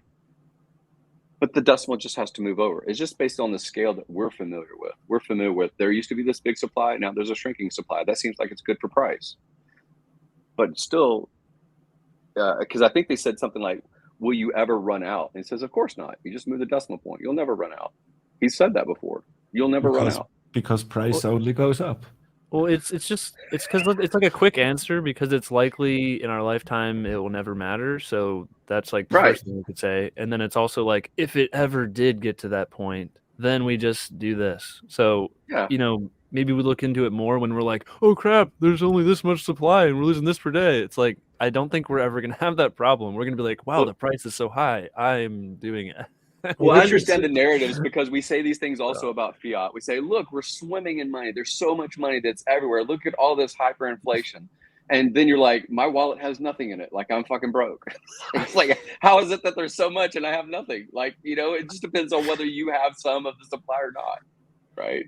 If you don't provide it to the liquidity provider, then it won't be sold from your wallet. You're just going to own something that there's an insane price for. In the liquidity pool, there could be one left in there, and you have a billion of them because you never sold any, and so you just have a billion of these things that a fraction of one is worth hundreds of thousands of dollars. That's just what it would be. That's it. So just don't sell. You would never be able to hold because you'd be insane because you'd have quadrillions of dollars if you had a billion and it was each fraction was worth hundreds of thousands. So it will never get to that point. It just sounds ridiculous when you think about it as like, oh, if I never sell, I'll have quadrillions. Yeah, probably. But you're going to sell eventually because it's like you got to use your resources. Holding money doesn't do anything for the world. You got to spend it in creative ways that makes like the world better. Because what are you doing? Money's not like useful. Like I don't go around and have fun with money by rubbing it on my face. I spend it for services and goods. Speak for yourself. First time I ever heard K4K say he's going to sell something. Basically, is what he just said. I'm pretty sure I heard that. I've never heard him say that. What, sell something? I'm just kidding. I'm kidding. Like I'm holding to infinity. It's like we have it on stream. It's like all recorded now. So you sell. Like, come on. I mean, Richard did say that if the gas station fills up, we'll just build another one too. So I mean, I don't know exactly what that means, but yeah, not well, exactly it seems like there's like situation, but. So it seems like there's constantly a shrinking supply of HEX because we keep sacrificing it for new tools in this ecosystem. I think there's going to be a MetaMask sacrifice or something like that too. So it's just a dwindling supply on both the EHEX and PHEX side. What are your thoughts about that? We removed some supply of HEX, and then we doubled the supply of HEX. And then we're going to remove some, and then we're going to double it again. And then it's a quadruple. That's true. I mean, one HEX equals one HEX. Well, you always go to the stock split that you had suggested for ETH, K4K. The stock split thing? I do wonder that.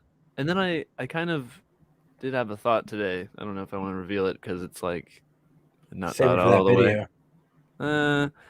It's like, because I was wondering if is it true that, because each ETH, there's you pay in Gwei, which is like up to a billionth or whatever of, or maybe they're 100 million.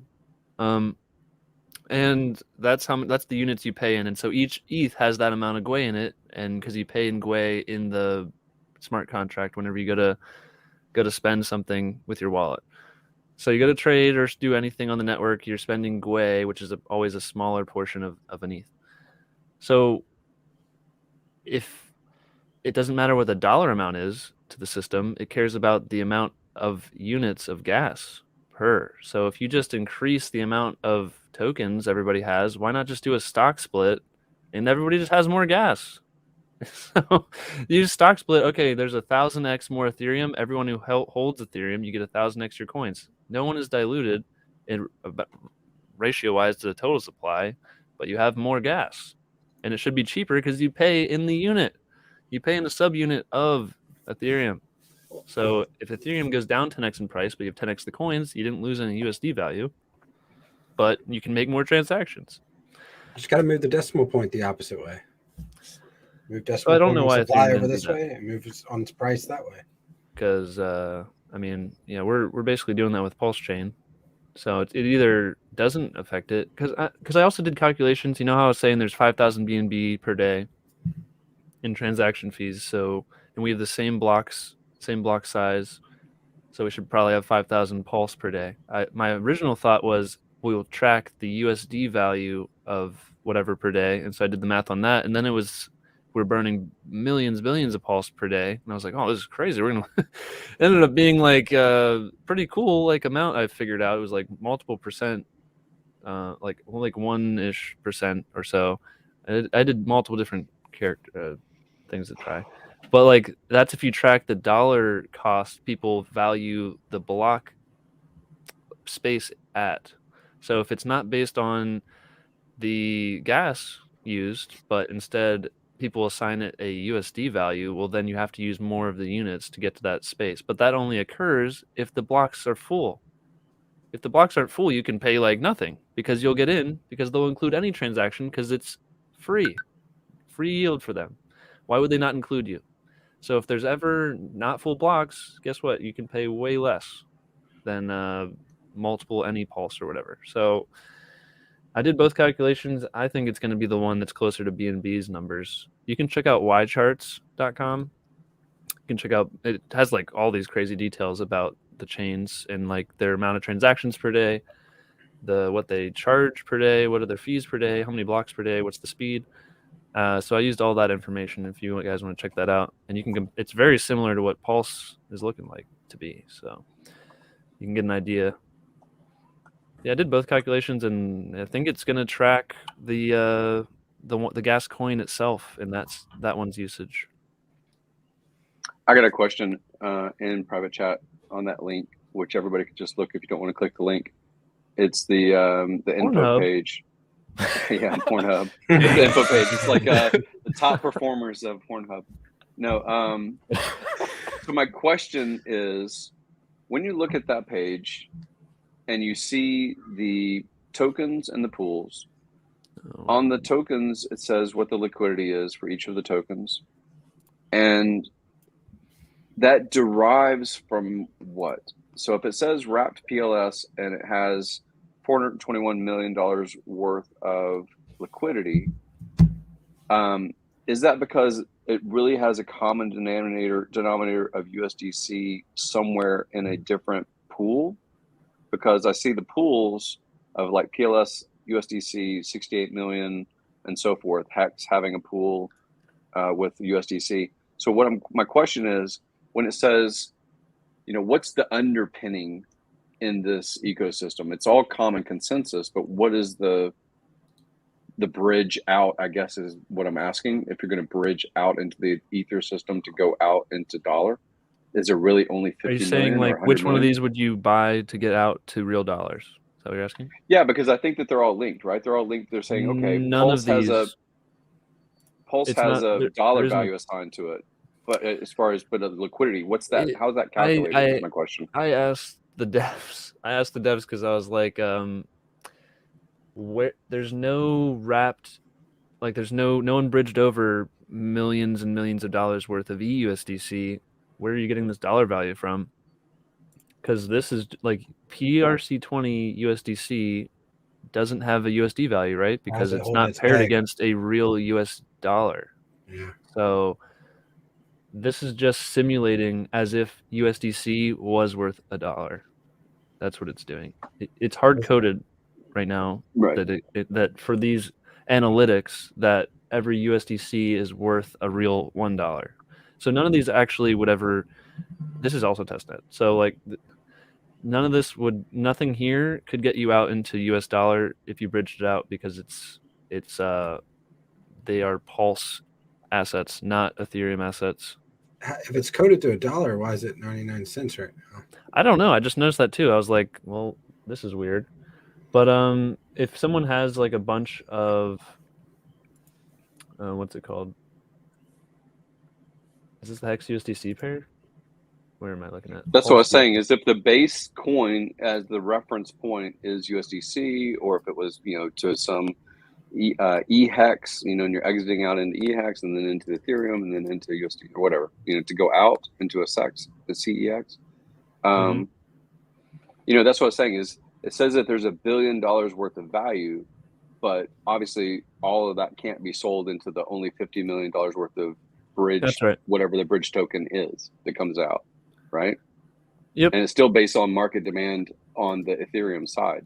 Like you could have, like he talks about, before he would just say, before when we were saying something like we're going to help the Ethereans by, offering this new blockchain and having a one bridge token out of the ecosystem versus everything being bridged. And that's where it's come into this narrative that you want to pair. You want to bring your Ethereum PRC20 or ERC20 to pair with the PRC20 so that everything effectively could be a bridge. Is that right?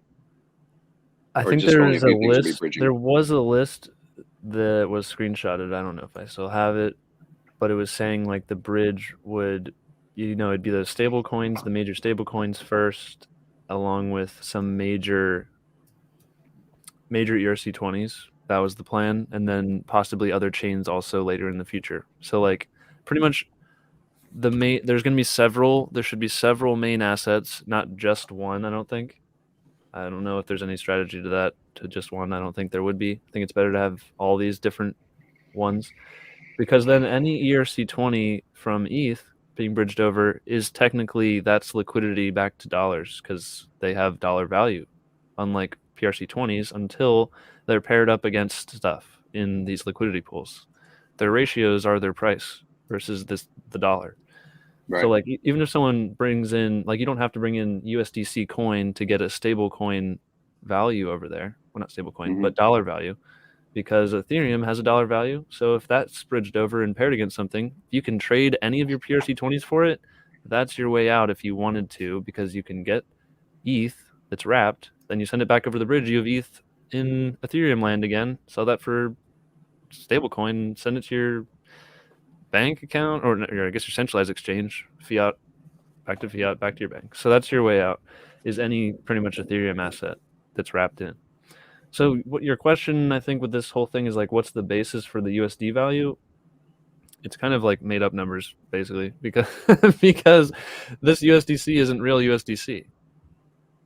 It's PRC20. So if we were to introduce, it's because we can't bridge in tons of test EUSDC. I don't know how you get that on Rinkeby. If you could bring in like 100 mil and then throw that in there, and then everyone would have to fight for that token. But it would basically dump all these other tokens to get that, because it's like the rarest thing. Yeah. What it appears to be, and I'm probably wrong, is the only thing that says wrapped is wrapped PLS. Does that mean that PLS would be paired on the Ethereum side with whatever it's paired over there, and that's where the liquidity exit really is? Wrapped PLS mimics what's bridging. Wrapped PLS just mimics wrapped ETH, because Ethereum isn't an ERC20 token, and neither is Pulse itself. It has to become a contract, basically, so that you can represent an ETH or a Pulse, but also use it in a liquidity pool, because obviously you need ERC20s to be in a liquidity pool. So that's why wrapped Pulse looks like that. For example, I can't show you, but yeah, there is an I was going to take the contract address, but wrapped stuff from Rinkeby it'll say E, and then it'll be the name of the coin. So if it's HEX, it'll say EHEX. If it's Ethereum, it'll be ETH, and then so yeah, there's an ETH Pulse pair. I actually made the ETH PulseX pair. Did you? Did you go into Rinkeby and do the whole social media crap to get the ETH? Yeah, I was the first one to provide liquididity. I set the rate. I made it insanely unfair. Yeah. See what I'm saying? And then it tends to continue to be unfair. I haven't checked if I'm the only liquidity still. I wonder if someone else tried to buy some or anything. Let me see here. No, I don't think you are. There's been a bunch of. So what do you on the Ethereum side as far as the? Wow, someone else really took me out, dude. They're like, There's a bunch. I'm 0.01% of the pool now.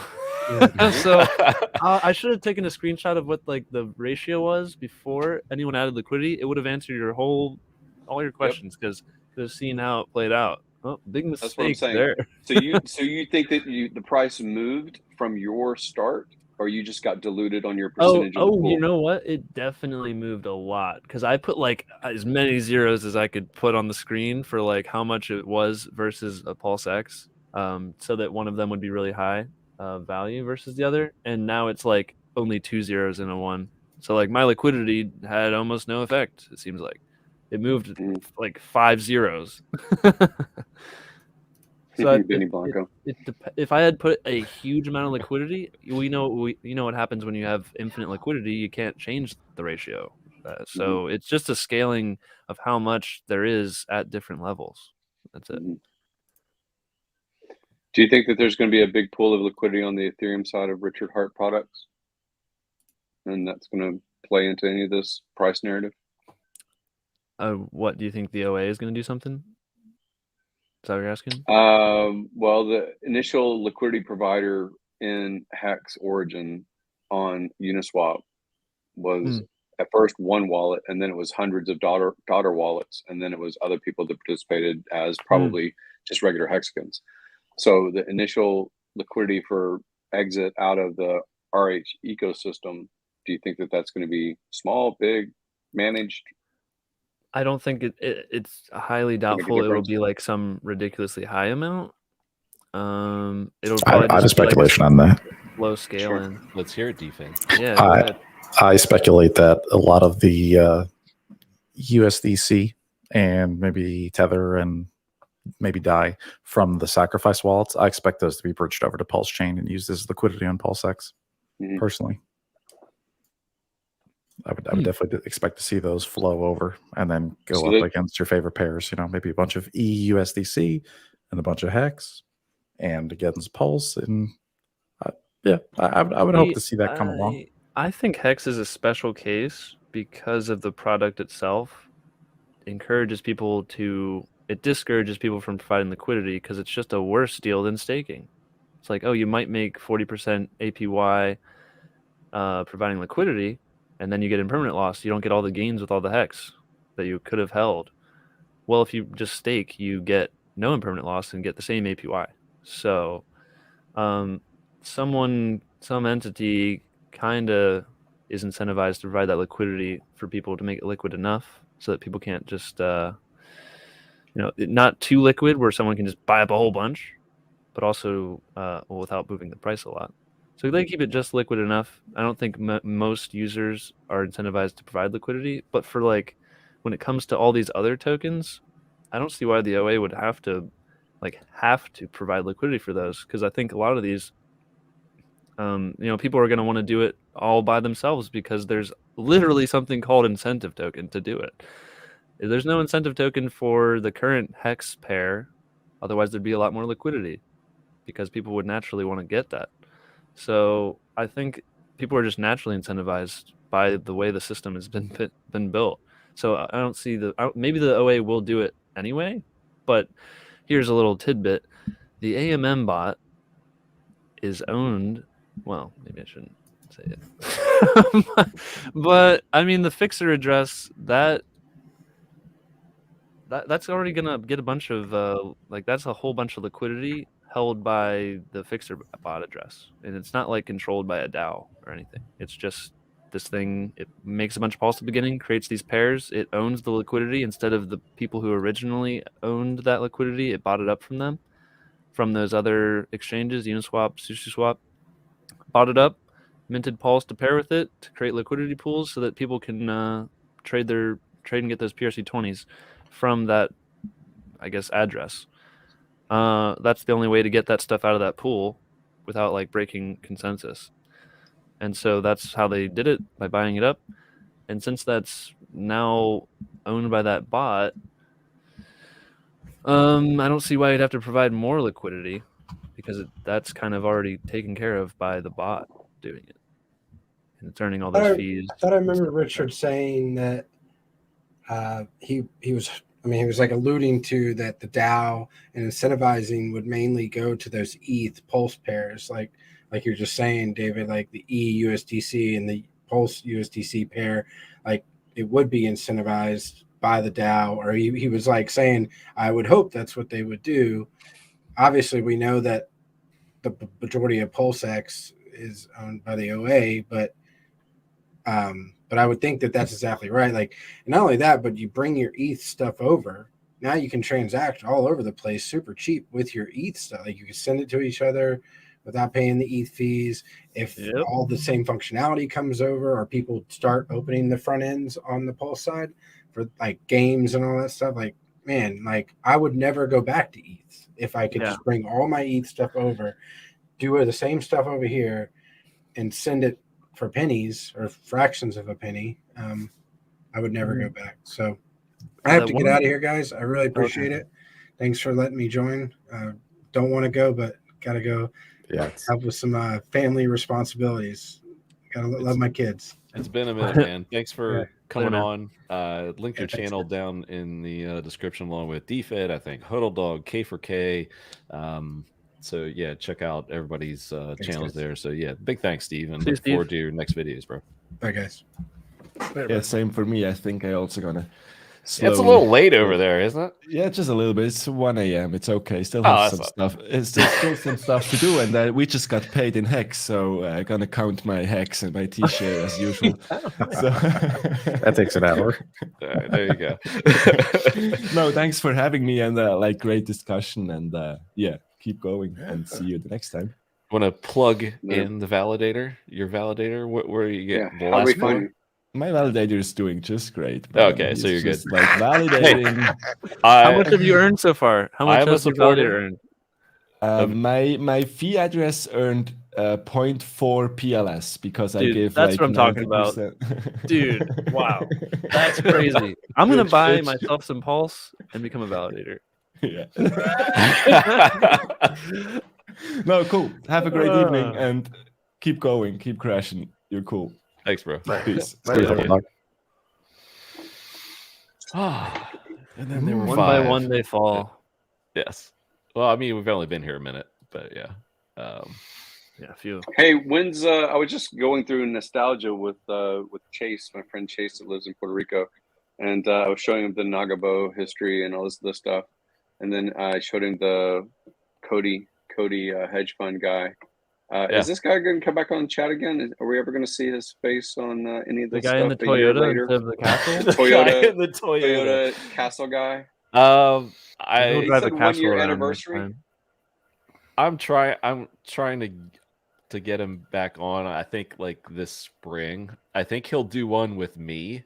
I don't think he'll do like a whole group kind of thing, but I'm pretty sure he'll do like a general crypto chat, and I'll be sure to have HEX and PulseChain and stuff, in there in part of that show. But yeah, I'm definitely trying to do that. He immediately offered to come back on right after. I mean, literally as the stream was going on, he was like, I'm sorry I had to go. I'd love to come back on. We just haven't hooked up. He's had a lot, going on. He manages, fun stuff like that. But yeah, the plan is at least him and I. And maybe I can drop Richard a note and be like, hey, Cody's going to be on with me. Just in case you ever feel like popping in, I'll send you a link. He didn't like that sneak attack stuff. He got attacked. And I didn't want it to turn like a pack of dogs, but he was saying some stuff that dogs are going to bark at. So. No, I obviously I did not intend to do that. When Richard comes knocking at the door, I'm going to send him the link and, and let him in because, I mean, like you just said, like Cody was kind of the attack dog there, and it's like, okay, you get attacked, you're going to want to defend, and then that just, escalated and went its own way. But yeah, I definitely have him on the list. I'm trying to wait for a good time, but yeah, it's in the cards. So he actually was on another stream and referenced that interview and still talk shit about HEX about a month ago. Yeah, so he insists that it's going to zero along with 95% of all cryptos in the coming years. So He just believes in Bitcoin and Ethereum because it's bags he holds in his trust. well, those Sounds like he's not staked for 15 years. well, those with certain utility. So I'll give it to him on that, is that he looks for something with utility. I'm always like, hey, time value, of money. Yield. What Yield is more utility can you have? But he, like one of the coins, I'm never gonna just come out and shill non-hex stuff because I don't own it. But helium, I kind of like the concept, but he's big on that. So it's like helium, Ethereum. Makes your voice sound funny. Bitcoin. There you go. But but yeah, so he's very selective about crypto. He's more liberal with stock picks and stuff like that. I just think he spends more of his time like deep diving in the stocks, and just I don't know. I think there's a personal animus towards Richard. He just doesn't like him, and he's never gonna come over. I guess he only likes 3x's from all-time highs after a few years. Yeah, in Bitcoin. Yeah. Well, to be fair, I mean, he was in like early Bitcoin, so he's like he lost some in Mt. Gox. I mean, he's had a bunch, and he wrote about it. I mean, it's all documented. So I I'll give him support there. It's he identifies good tech trends early. He didn't identify this one, especially when I told him before launch, and I was like, "Hey, take a look at this." Oh man, that's a salty boy now. I did. I have the chats and emails about it. I'm like, hey, take a look at this. And if those guys would have put in like he's got a wealthy sub list. If those guys would have put in 10 grand, they'd all have extra millions, many millions, just for 10 grand. I say just for 10 grand, but I'm talking about his clientele. So, oh yeah, FundingGym. I think you'll like this little tidbit. I see in your notes, Cabana, at least in mine, that it says potential of farms. How could we see them, or how many could we see in the future? We only have right now on testnet. We have like 3. Yeah. But we're gonna have hundreds of pairs and hundreds of farms because we want to incentivize pretty much every ERC PRC pair. So those are all farms. So many different options to I don't know if you want to get in the highest APY ones. Like, I'm not going to recommend what people do with their money, but all of that also creates liquidity tokens that's volume, which creates every time someone runs the buy and burn function, sells all that extra volume. And what's it buy? David Feeder with the mic. Wait, say what? What's the question? That was such a downer. It's going to buy PulseX. It's going to be buy PulseX. Oh, David. Oh, that was the setup. PulseX is what's it going to buy? David Feeder with the mic. PulseX. Yeah, dude. It's got to buy PulseX. Is it going to buy something else? That's a no. It's like that's a hundreds no. of pairs. It's sucking up like what percent is it now? If it's what is that percent? It's almost up to 25% of the volume of those fees. It's like almost up to 25% because now it's 0.07. Okay. They just upped it. Awesome. Extra 15% burn on top of from 0.06 to 0.07 is like 14% increase. I'm down with that. I'm down with making it better. I used to say I didn't know how it could be made better. He did it again. So that buy and burn is going to be nuts. Oh, insane. Yeah. I think you've touched on this before, K4K, but it'd probably be good because we have a different audience and not necessarily everyone has seen your videos yet, which I, of course, have before, and I will again. And the links to everyone's YouTube channels, with the exception of FundingGym, I'll put you down there too because you came in late, or in the description. So Daniel... FundingGym got a haircut, I think. I got them all cut. Yeah. All cut everywhere. Daniel Polk asks... Looks good. This kind of gets into it's like this farming stuff is crazy. What's the risk of farming? And there are risks, but it's like who should also be doing this? It's not like every user should just rush in to yield farm. So I think you've touched on it before. It's like, you have to kind of, learn before you do it. You don't just throw coins around, and there's risk of losses. Yeah, and, just because you see APY doesn't mean Yeah. you're going to end up doing the best for yourself, and it doesn't mean. I mean, it's like because if both things go up, but one went up more, you just made less gains, so you're still happy you made gains. So it's like, all right, because like if they both go down, you're still up, you're still at risk of all the price volatility. That doesn't go away, and it feels good to be earning something. So if you provide liquidity, you have to sell half. Like if say you're holding Pulse, well, if you want to get in a liquidity farm for anything, you got to sell half of it to get an equal amount if you want to put in all of that. So you have to hold less Pulse. That's what that means for you.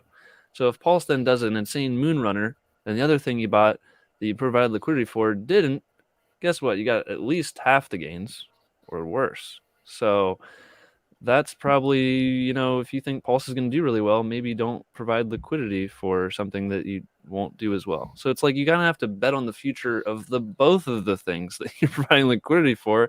And so if you're not already a good guesser of the future, I doubt you're going to guess two things right. It was hard enough to get one. You've got Pulse or you've got PulseX. Maybe you've got both. Just hold them. That's what I would recommend. Well, that, and for somebody who's worried about the farming aspect, pooling is just single side, right? So you just pick your tokens from the menu. The pools for PulseX. It's so really for like users like that, I think it's a great option for them. For PulseX, you don't have to. You can just keep your PulseX and you'll never lose it. And you put it in the contract for the pools. There will be probably several there, different tokens, and you can research each one and then pick which one. You can just pick up based off of APY. Most of them are somewhat vetted. I guess all of them are somewhat vetted because they only get there if they're voted on by PulseX holders. And so if there's like a coin that's literally like called scam and they say we're going to scam all your money, they can't just put it up as a pool and you can lose all your money because no one would vote for that. So not every coin can go up in there. It's just what PulseX holders have been like, all right, this looks good. Let's vote on it. And then we vote on it. And then it gets implemented as a pool from the DAO automatically. Through the smart contract, it's able to do that. So, I mean, I think it's definitely a good idea to be in PulseX pools because if you're just going to hold that anyway. Yep. But the whole farming part, because farming is different than using the pools.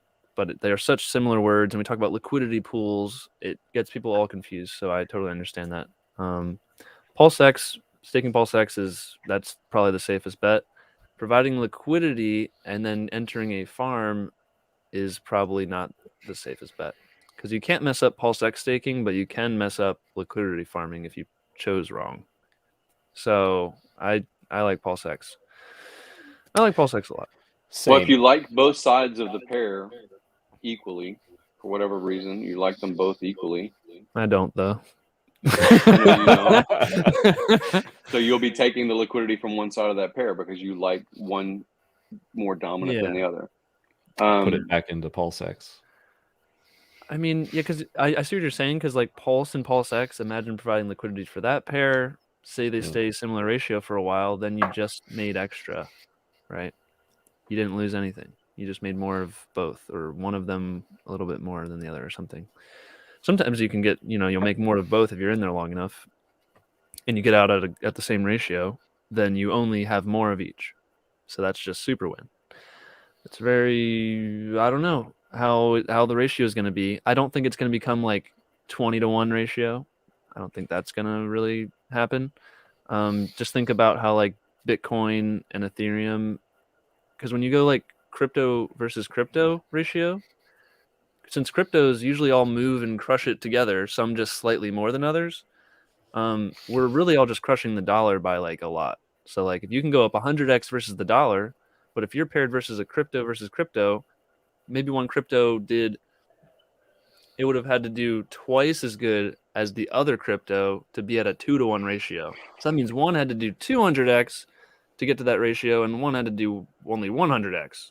And that's how you get a 2-to-1 in a crypto pair. So that's the difference, is like, do you think PulseX is going to do, well, let me frame this. So PulseX would have to be okay. Pulse would have to be 200x if it were to be a 2-to-1 ratio versus the dollar, and PulseX would have to be only 100x. So wait, did I say that right? Did I get it backwards?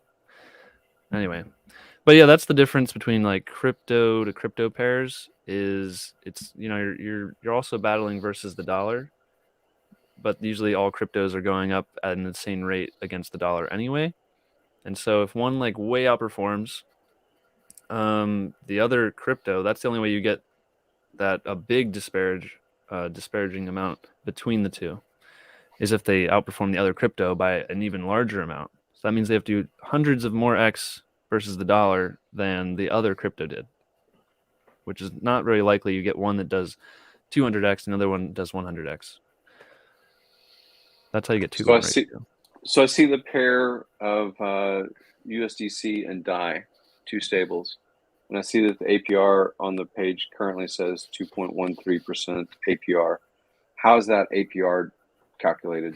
Is that assigned by the DAO? How's that figured out? The APR. How much? Is it just showing LP reward? Oh, that LP reward LPR or APR is just from trading volume. So LP reward APR is what it says. I would think. Let me double check here. LP reward fees. Yeah, if it's just fees, it's talking about the fees there. So that's the 0.22% that those LPs are getting to keep. Mm-hmm. That has an APR amount, and then on top of that, you can calculate if you go to the farm, that is where you can see the INC rewards APY or APR. But if you just look at am I in the pools area? I'm in the chart info. In the top pool, on the top pools, and it says the LP reward fees in 24 hours is $124 as a ratio or percentage of the total amount of liquidity. Is that right? Or the total amount of volume that was traded, probably.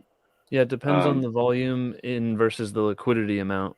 If there's lots of volume in a small liquidity pool, higher APR. And people are just doing multi-hops to exit out, right? That's why you would trade one stable for a different stable, is because maybe that one's a bridge out. No? Why would you trade one stable for another stable? Sometimes people are like, I don't like USDC being able to turn my coins off. I like DAI more. Then you switch it. Or maybe the exchange you want to cash out at doesn't have USDC, but they have DAI. Well, you better buy DAI then, even if you have USDC. So like there's a few different reasons, I guess. But yeah, it's like, why is there more than one stable coin? Didn't they just get you just need one, right? Well, everyone goes, I'm going to make the good stable coin. And then you just have an extra stable coin. And then the next person's like, these two suck. I'm going to make a new one. This is going to be the best one. And then you get like 20 of these things. I guess it's the same. I don't recommend Gemini. They've been sending letters out. I think we're going to stay away from that stable coin. They had some somebody was able to get in and sell crypto or withdraw it or something. No, they're just flat out. They sent out letters, calling HEX a scam, basically. Gemini said HEX is a scam. Yeah, they sent letters out to people at clients of MC Crypto. And this was verified, right? Because every place I checked was verified, but RG3 held up the letter on his stream yesterday. In his How did I miss that? Wow. Well, I mean, that's weird, because who wrote that letter? Like, someone who works there was like, this is my job to write this letter. And what did they say exactly? Was it did not say HEX is a scam. Did they just be like, this is... Yes, they did. And I think it pretty much says links. Are you serious? That's such strong language. Open to lawsuit. Yeah, it's open to lawsuit now. Oh my. That's awesome. I mean, it's not really, but that's so interesting. I can't believe that. Guess the twins are trying to get some. They want to buy on the dip. Yeah. They're like, dang, dude, how do we FUD this thing so we can get some? We'll send out a letter. Good idea. That's hilarious. Last note on PulseX. I just had a note here for the K4K. You had a tweet yesterday. Was it 100 million buy and burn? That's right. Yeah. Well, I ran the buy and burn function, which ended up buying and burning 100 million PulseX. And then ever since I showed everyone how to run the buy and burn function before it's the easily clickable, better UX on the front end version, you can just do it from the contract, just write which LP tokens you want separated, burnt, and then sell the tokens by PulseX. And you can see it burnt, sends it to the burn address. Oh my gosh, it's so good. And so I ran it, and it went from like 26 million. There was only like 8 contract calls, and the latest one was from like 10 days ago. So I was like the first one to really run it in a while. It's weird because, well, basically the dev showed us how to do it, and then I made a video on it. And now there's been like, I think at least over 150 people have called it since that video. And so they just keeps buying and burning automatically. I don't have to do anything. It gets done. So do they earn incentive token or party token, or is it just like they a get philanthropy thing? I'm not sure the exact percent, but it's like 0.0001. It's a very long amount of O's percent of the buy and burn. So I don't know. Do they get it in PulseX? I don't know.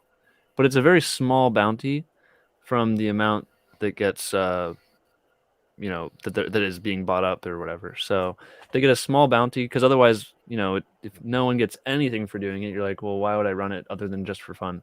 Even though back in the day for the HEX launch, people ran that flush function that would just send the ETH to the other address. You didn't get anything for it. People were like, ooh, I got to make the ETH move. But people would run it anyway. Yeah, but it was no big honestly, deal when running that function cost like 8 cents in gas. Yeah. Now. So I remember that. But and then John Wick spent like $5,000 to help everybody with the accounting thing, and he just did that as a charity thing to make everybody cleanse out. So yeah, you got to have alignment of incentive to have it be the general public be aware that it's available to them, and then eyes to be on that to watch when it's profitable to do so. Yeah. Well, did I answer the question? What was it? Buy and burn function. Oh yeah, I burned a bunch. It was it's working, and you can actually do multiple LPs at once. Like they're building it so it's going to be a one-click button. It says buy and burn. Earn this amount if you click it. And you're like, is that more than the gas cost? Oh, it is. Free money. Oh, I'll just get free money. It's like and so it's always going to be activated. It's always going to be buy and burning automatically for everybody. So you're just going to see these buys constantly for PulseX. Maybe it's just a few $100s in the first hour, and then it's thousands of dollars. Then it's tens of thousands. And you're just like, see where this is going. Okay, let's go. I'm so excited. That's buy and burn. That's exciting. There you go. Stuff. And that pretty much concludes my talking points list. I just had a couple of other housekeeping items here, just some fun stuff. So I wanted to give Jake Lundy a shout out here. So this is him. Jake. I remember that now. Last Saturday. Oh, that's your boy, Big K. Some pretty sweet HEX gear they got. Yeah. All of them. Yeah. So I watched the fight, and the guy, he just looked strut going in the ring, way better than his opponent. Not that that means anything in fighting, because oftentimes, the best, most in shape guy does not win.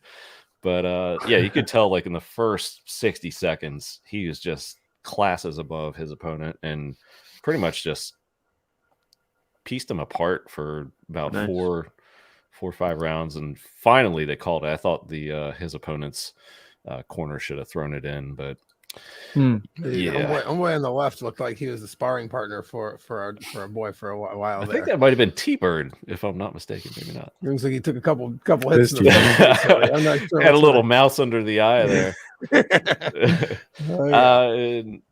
Let me get our branding correct here, because this is all fun HEX stuff. Another housekeeping item here. There you go. David was supposed to be our showgirl, but have to give it to Big K now. There it is. There it is. Perfect.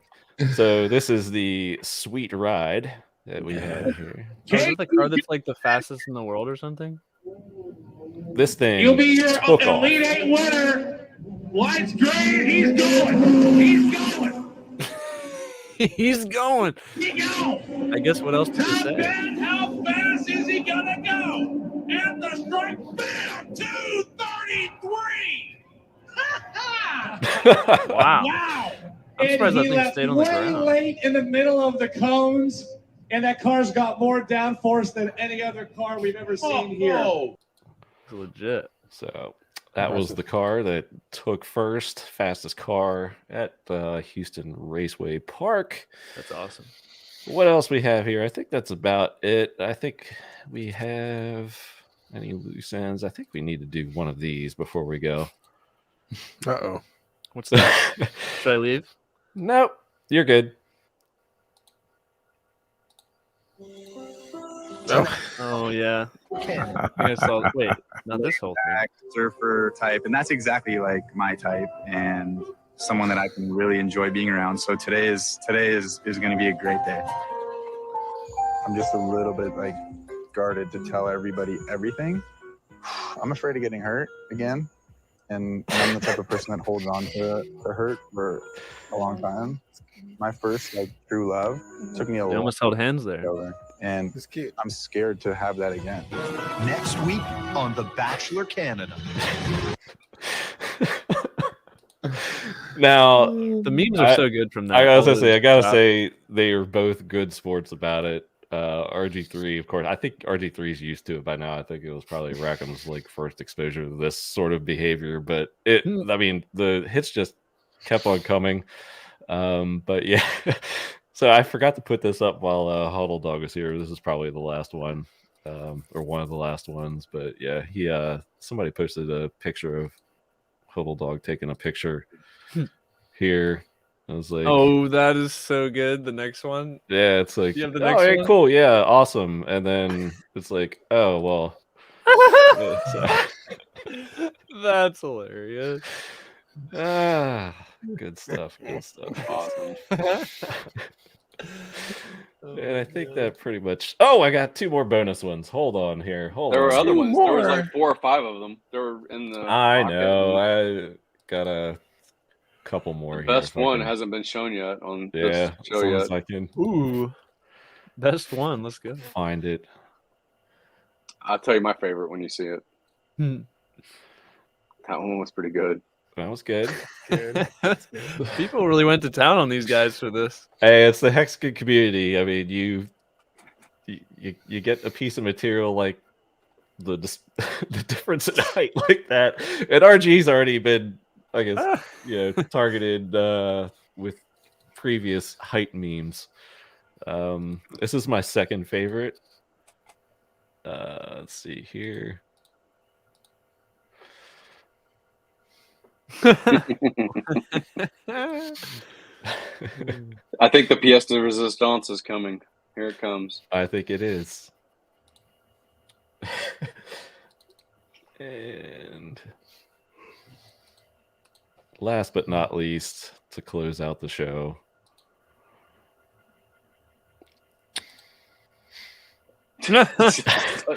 This is the best. It's I love this. It's so Wind awesome. It doesn't have the when you're tall enough.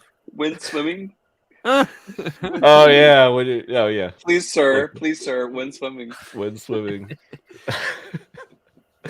So yeah, as I said, they're all good spirits about it. But man, I mean, our memers are the best. Motley and Hexagade, Hexter Morgan's out there. I mean, he has his hands all over great stuff anyway. Just highlighting those guys as well. So yeah, good stuff. Yes, they are hilarious, great, outstanding. And that will bring us to a close. Yeah, Rack is a tall dude. That was a solid stream. Or RG3 is short. So, but yeah, Pretty good. very solid stream. Most viewers, I think, concurrently we've had like just all throughout the show. I mean, it was a great panel. So thank you all for coming. I didn't. FundingGym was kind of like a last minute addition. Didn't know Oh, I HODLdog. loved all his questions. They were very thought provoking. It was Yep. I've got more. They're coming. I'm making a roster. Oh no! Cut the stream. Not today. Not today. Yeah, not today. Yeah, I think it's good to like space it out. to like get extra time to think about, some answers that were said and some other questions and just mull them over. Otherwise, you never absorb any information. But the test, what people do, even though it has no real dollar value, it's kind of their sentiment. I think, not hard coded, but like I think there's interesting alpha from what's happening on the test net. If you watch the charts, I think there's some maybe 10% accuracy, but there's some in there, because I still feel nervous when I hit the button. I was like, okay, this is test. Like, I do double check sometimes. I'm like, is this my? Uh-oh. Just to be safe. You never know if you're like, man, am I in the right place of mind? Like, what if I wasn't paying attention? V2B really is mainnet. So. Oh man, I'm crushing it. And that one guy sent me his whole life savings. I just paid 90% slippage on. Oh shit. Yeah. That one guy sent me his whole stack of PulseX and Pulse, so I can like make bigger, cooler numbers for videos. I really appreciate that. Yeah, well, thank you guys. Everybody came along tonight. Man, it's just a good stream. Such great comments, and thank you, chat. I mean, you guys were just kept it going all night, and your positive comments. I mean, just seeing them, they're I can't keep up, but yeah, it was just an awesome stream, awesome panel, and thanks for everybody who scheduled to be here, and late editions, FundingGym, and HODLdog. This turned out to be just an awesome discussion. I think there's a lot of clippable. Yeah, we even had Dollar Cost on here. Dollar DCC. This is a sweet panel. Yeah, so he had a great stream just by himself talking about PulseChain. If you want to go to his channel, if you haven't seen that yet, K4K has just been pumping out the content. DFed pumping out the content. FundingGym always is. HODLdog with dude, I love when FundingGym records those Twitter Spaces. Super helpful. No, that is very no one helpful. else is doing it. It's not like there's other people who are like the other backups. I only trust FundingGym to do it. So I'm super thankful that you do that, because that's where I go if I think I missed anything. So that's great. Yeah, thanks.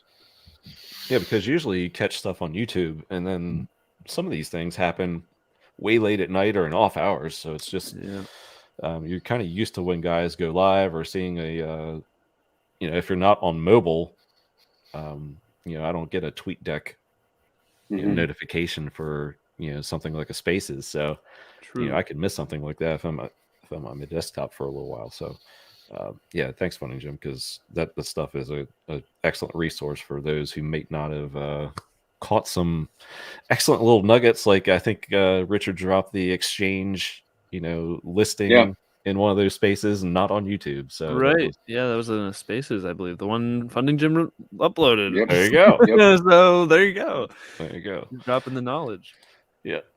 So there's like a ladies' night thing. Is that? Yeah, it's ladies' discourses right now. So head on over there. We're gonna shill ourselves really quick. Big K, where can we find you? You can find me, Big Kirkowski, on Twitter, on Telegram. You can find me throwing out the first pitch at the Cubs game on I checked June my schedule. 15th. I think I can make that. I'm going to try to make that. Dude, come and make it. We're going to make it a whole event. Hexicans come on out. We'll do some stuff beforehand. I mean, it'll probably be a night game, so I don't know about afterwards. It'll probably go pretty late. But yeah, we'll do some stuff. We'll have everybody meet up ahead of time. I probably will be I've asked for quite a big block from them of tickets, so we'll do some ticket giveaways. We'll do a whole bunch of fun stuff. So Hexicans, come on out for that. We'll shill in force. Other than that, Bingo Earth whenever mainnet goes live, and right here, gentlemen. And of course, always take a look out for the Highest of Stakes documentary. We're working on all sorts of new stuff all the time. As you saw from our memeable content recently here that what they've been up to. So yeah. Anyways, Ewok, June 15th. Is that right, Big K? Yes, June 15th. It's a 7:05 late or night game against the Padres. Wrigleyville is an awesome place for. Are you going to fast pitch it? Am I going to fast? I'm going to try and do my very best to get it there and not like totally look like an idiot. I'm not sure. Oh man, we got to get some memes of this. If he messes up, like I've already got some balls in the backyard. The camera's ready. I'm doing some. You're testing myself. That's cheating. Yeah. Oh, come on No. now. Everybody says it's practice. still like even you like listen to people that have done it before and they're like, yeah, it's a lot higher than you're expecting. There's this big rubber thing you weren't expecting. You know, like you gotta there's some things I'm gonna have to get the wind right and all that. I wouldn't have told people that you were practicing because now we do expect you to do well. Well, I gotta throw. I gotta at least get it there. Yeah, you could have kept that a secret, No pressure, Big K. Geez. I mean, although if I screw up big time, then we might get more publicity. I mean, usually the screw ups are the you ones should make that a actually big get fiasco Take out some about it. kid in the I front row. should just whip it into the crowd. Yeah. Wear a hex shirt while you're at This it. is why you don't emergency end stake. I sense a meme coming on. I definitely sense a meme coming on. I may end up on a That's the an fuck is opportunity this later on. No pressure. I have thrown out 2 first pitches at minor league games, but they were both strikes, Big K. You can do this, man. Oh, You can yikes. do I'm this. going to do my best. I've never thrown a strike in my entire life on anything. So here we go. I was a hockey player. I wasn't really, I could I know. I could hit at the the ump with Mecca, the, baby. So Wrigley, man. yeah, so it's cool. going to be There's awesome. strikes in It's gonna be hockey? No, there's not. There's just this. One time I hit my coach in the face with a puck and knocked out a tooth. That was How many points do you get for that? I did not. Yeah, it was not intentional. It was. I swear it was an accident. I did not. I didn't. Yeah. Didn't. You, You don't don't get play to be the anymore, do starter you? for that. yeah.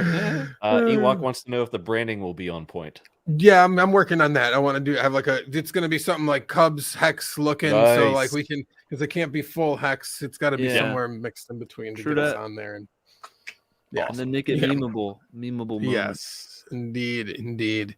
I'm excited. Should be good, guys. So that's we'll hear more about that as I work out details. I just got the date like 2 days ago.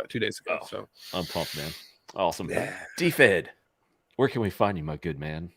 You're muted. Oh, okay. That David Feeder on Twitter and YouTube. I'm out there. That's right. Oh, nice and easy. And if you missed it, he offered some PulseChain insight, V2B, V3, and quelled some outlandish speculation earlier in the show. FundingGym, thanks for coming on later in the afternoon and sticking around. This is a great conversation. I enjoyed you and K4K bouncing ideas and questions off each other. Where can we find you? That's because he responds at 4 a.m. sometimes with my telegrams. On occasion. So I had good ideas. Or because of his, maybe I woke up. I don't know. Yeah. Maybe. I had an emergency on testnet. I was like, what's happening? Yeah. But yeah, just follow me on Twitter or Telegram, either one. And if you are in Miami, the 1st to the 3rd, then DM me. I'll probably be in Miami. So you're not going to the Valley Bitcoin Brand. conference, but you're going to go to the NFT one? I'm going to go to the NFT one because Mark Cuban and Grant Cardone, we actually have a hexagon that's a 1st degree of separation from Grant Cardone. So there if I you can go. get a thing with that happening, then it's Nice. worthwhile. Yeah, I'm just doing it for networking. Yeah. I think you just have a really good, mild-mannered way of talking about it intelligently that is attractive to like any investor, anyone who has any knowledge about investing at all. Like they understand your background once you start speaking and they're like, oh, I should listen to this guy. So I think it's great that we have some of these hookups that get you that one step closer and then you just bring it home. So really that. good stuff you've done in the past. So nice. Thanks, man. I appreciate that. Agreed. K4K, my where stuff. can we find you, my man? K4K Crypto everywhere, pretty much. I think even on Twitch. Might start streaming there somewhat. But mostly I'm on YouTube, K4K Crypto, and then Twitter is K4K Crypto. Those are my main socials. And I post stuff about PulseX. You might have heard of it. PulseChain. PulseChain, some Hex videos. And I also share some insights into like how I think crypto is like very influential in changing the world at large and why. And I try and explain money sometimes in my free time. So I do those videos too. But yeah, so YouTube and Twitter mostly, K4K Crypto. Check it out. Show you how to use testnet, how to do everything on testnet. It's important learning the bridge so you actually know how to buy stuff with your Ethereum assets. Otherwise, you're out of luck. And everyone else who learned it before it comes out gets to buy the stuff cheaper than you, because you're going to learn after and you're going to come in and buy it higher.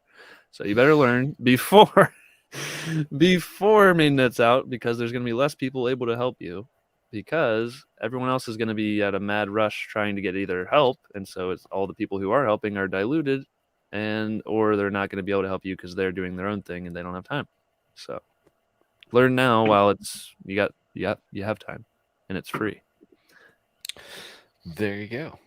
Yep. And we will leave you. Thank you, Sequoia. Now go support our ladies fam. They're over on Discourse Syndicate. Say, hey, Sammy, Serena, Lindsay, Crypto Stylist, Redbird, Susie Q. Oh, I'm definitely going to go watch that. Jackie Martin, CZ Hexing, Sandy, and Moms in Crypto. They're all over there. It's like a full 10-woman panel. So wow, that's a lot of women. That's a lot of women. So why is Sequoia not on there? She's in the Hex community. She's in the spaces all the time. She moderates. Yes, she is, and does an excellent job over too. there. So yeah. Anyway, I'm sure they have a link. But yeah, it looks like a full panel now. But yeah, awesome. Thanks, Sequoia. Appreciate it. And thank you for sticking around this whole show. I saw you there at the beginning. So.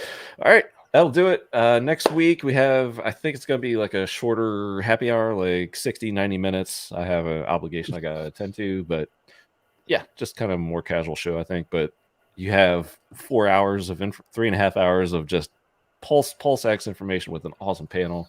So it's going to take a bit to digest that anyway. So thank you, everybody. Thank you, chat. Thank you, this awesome panel and the comers and goers, DCC and HODLdog and anyone else I missed. Thanks so much, Steve Hitson.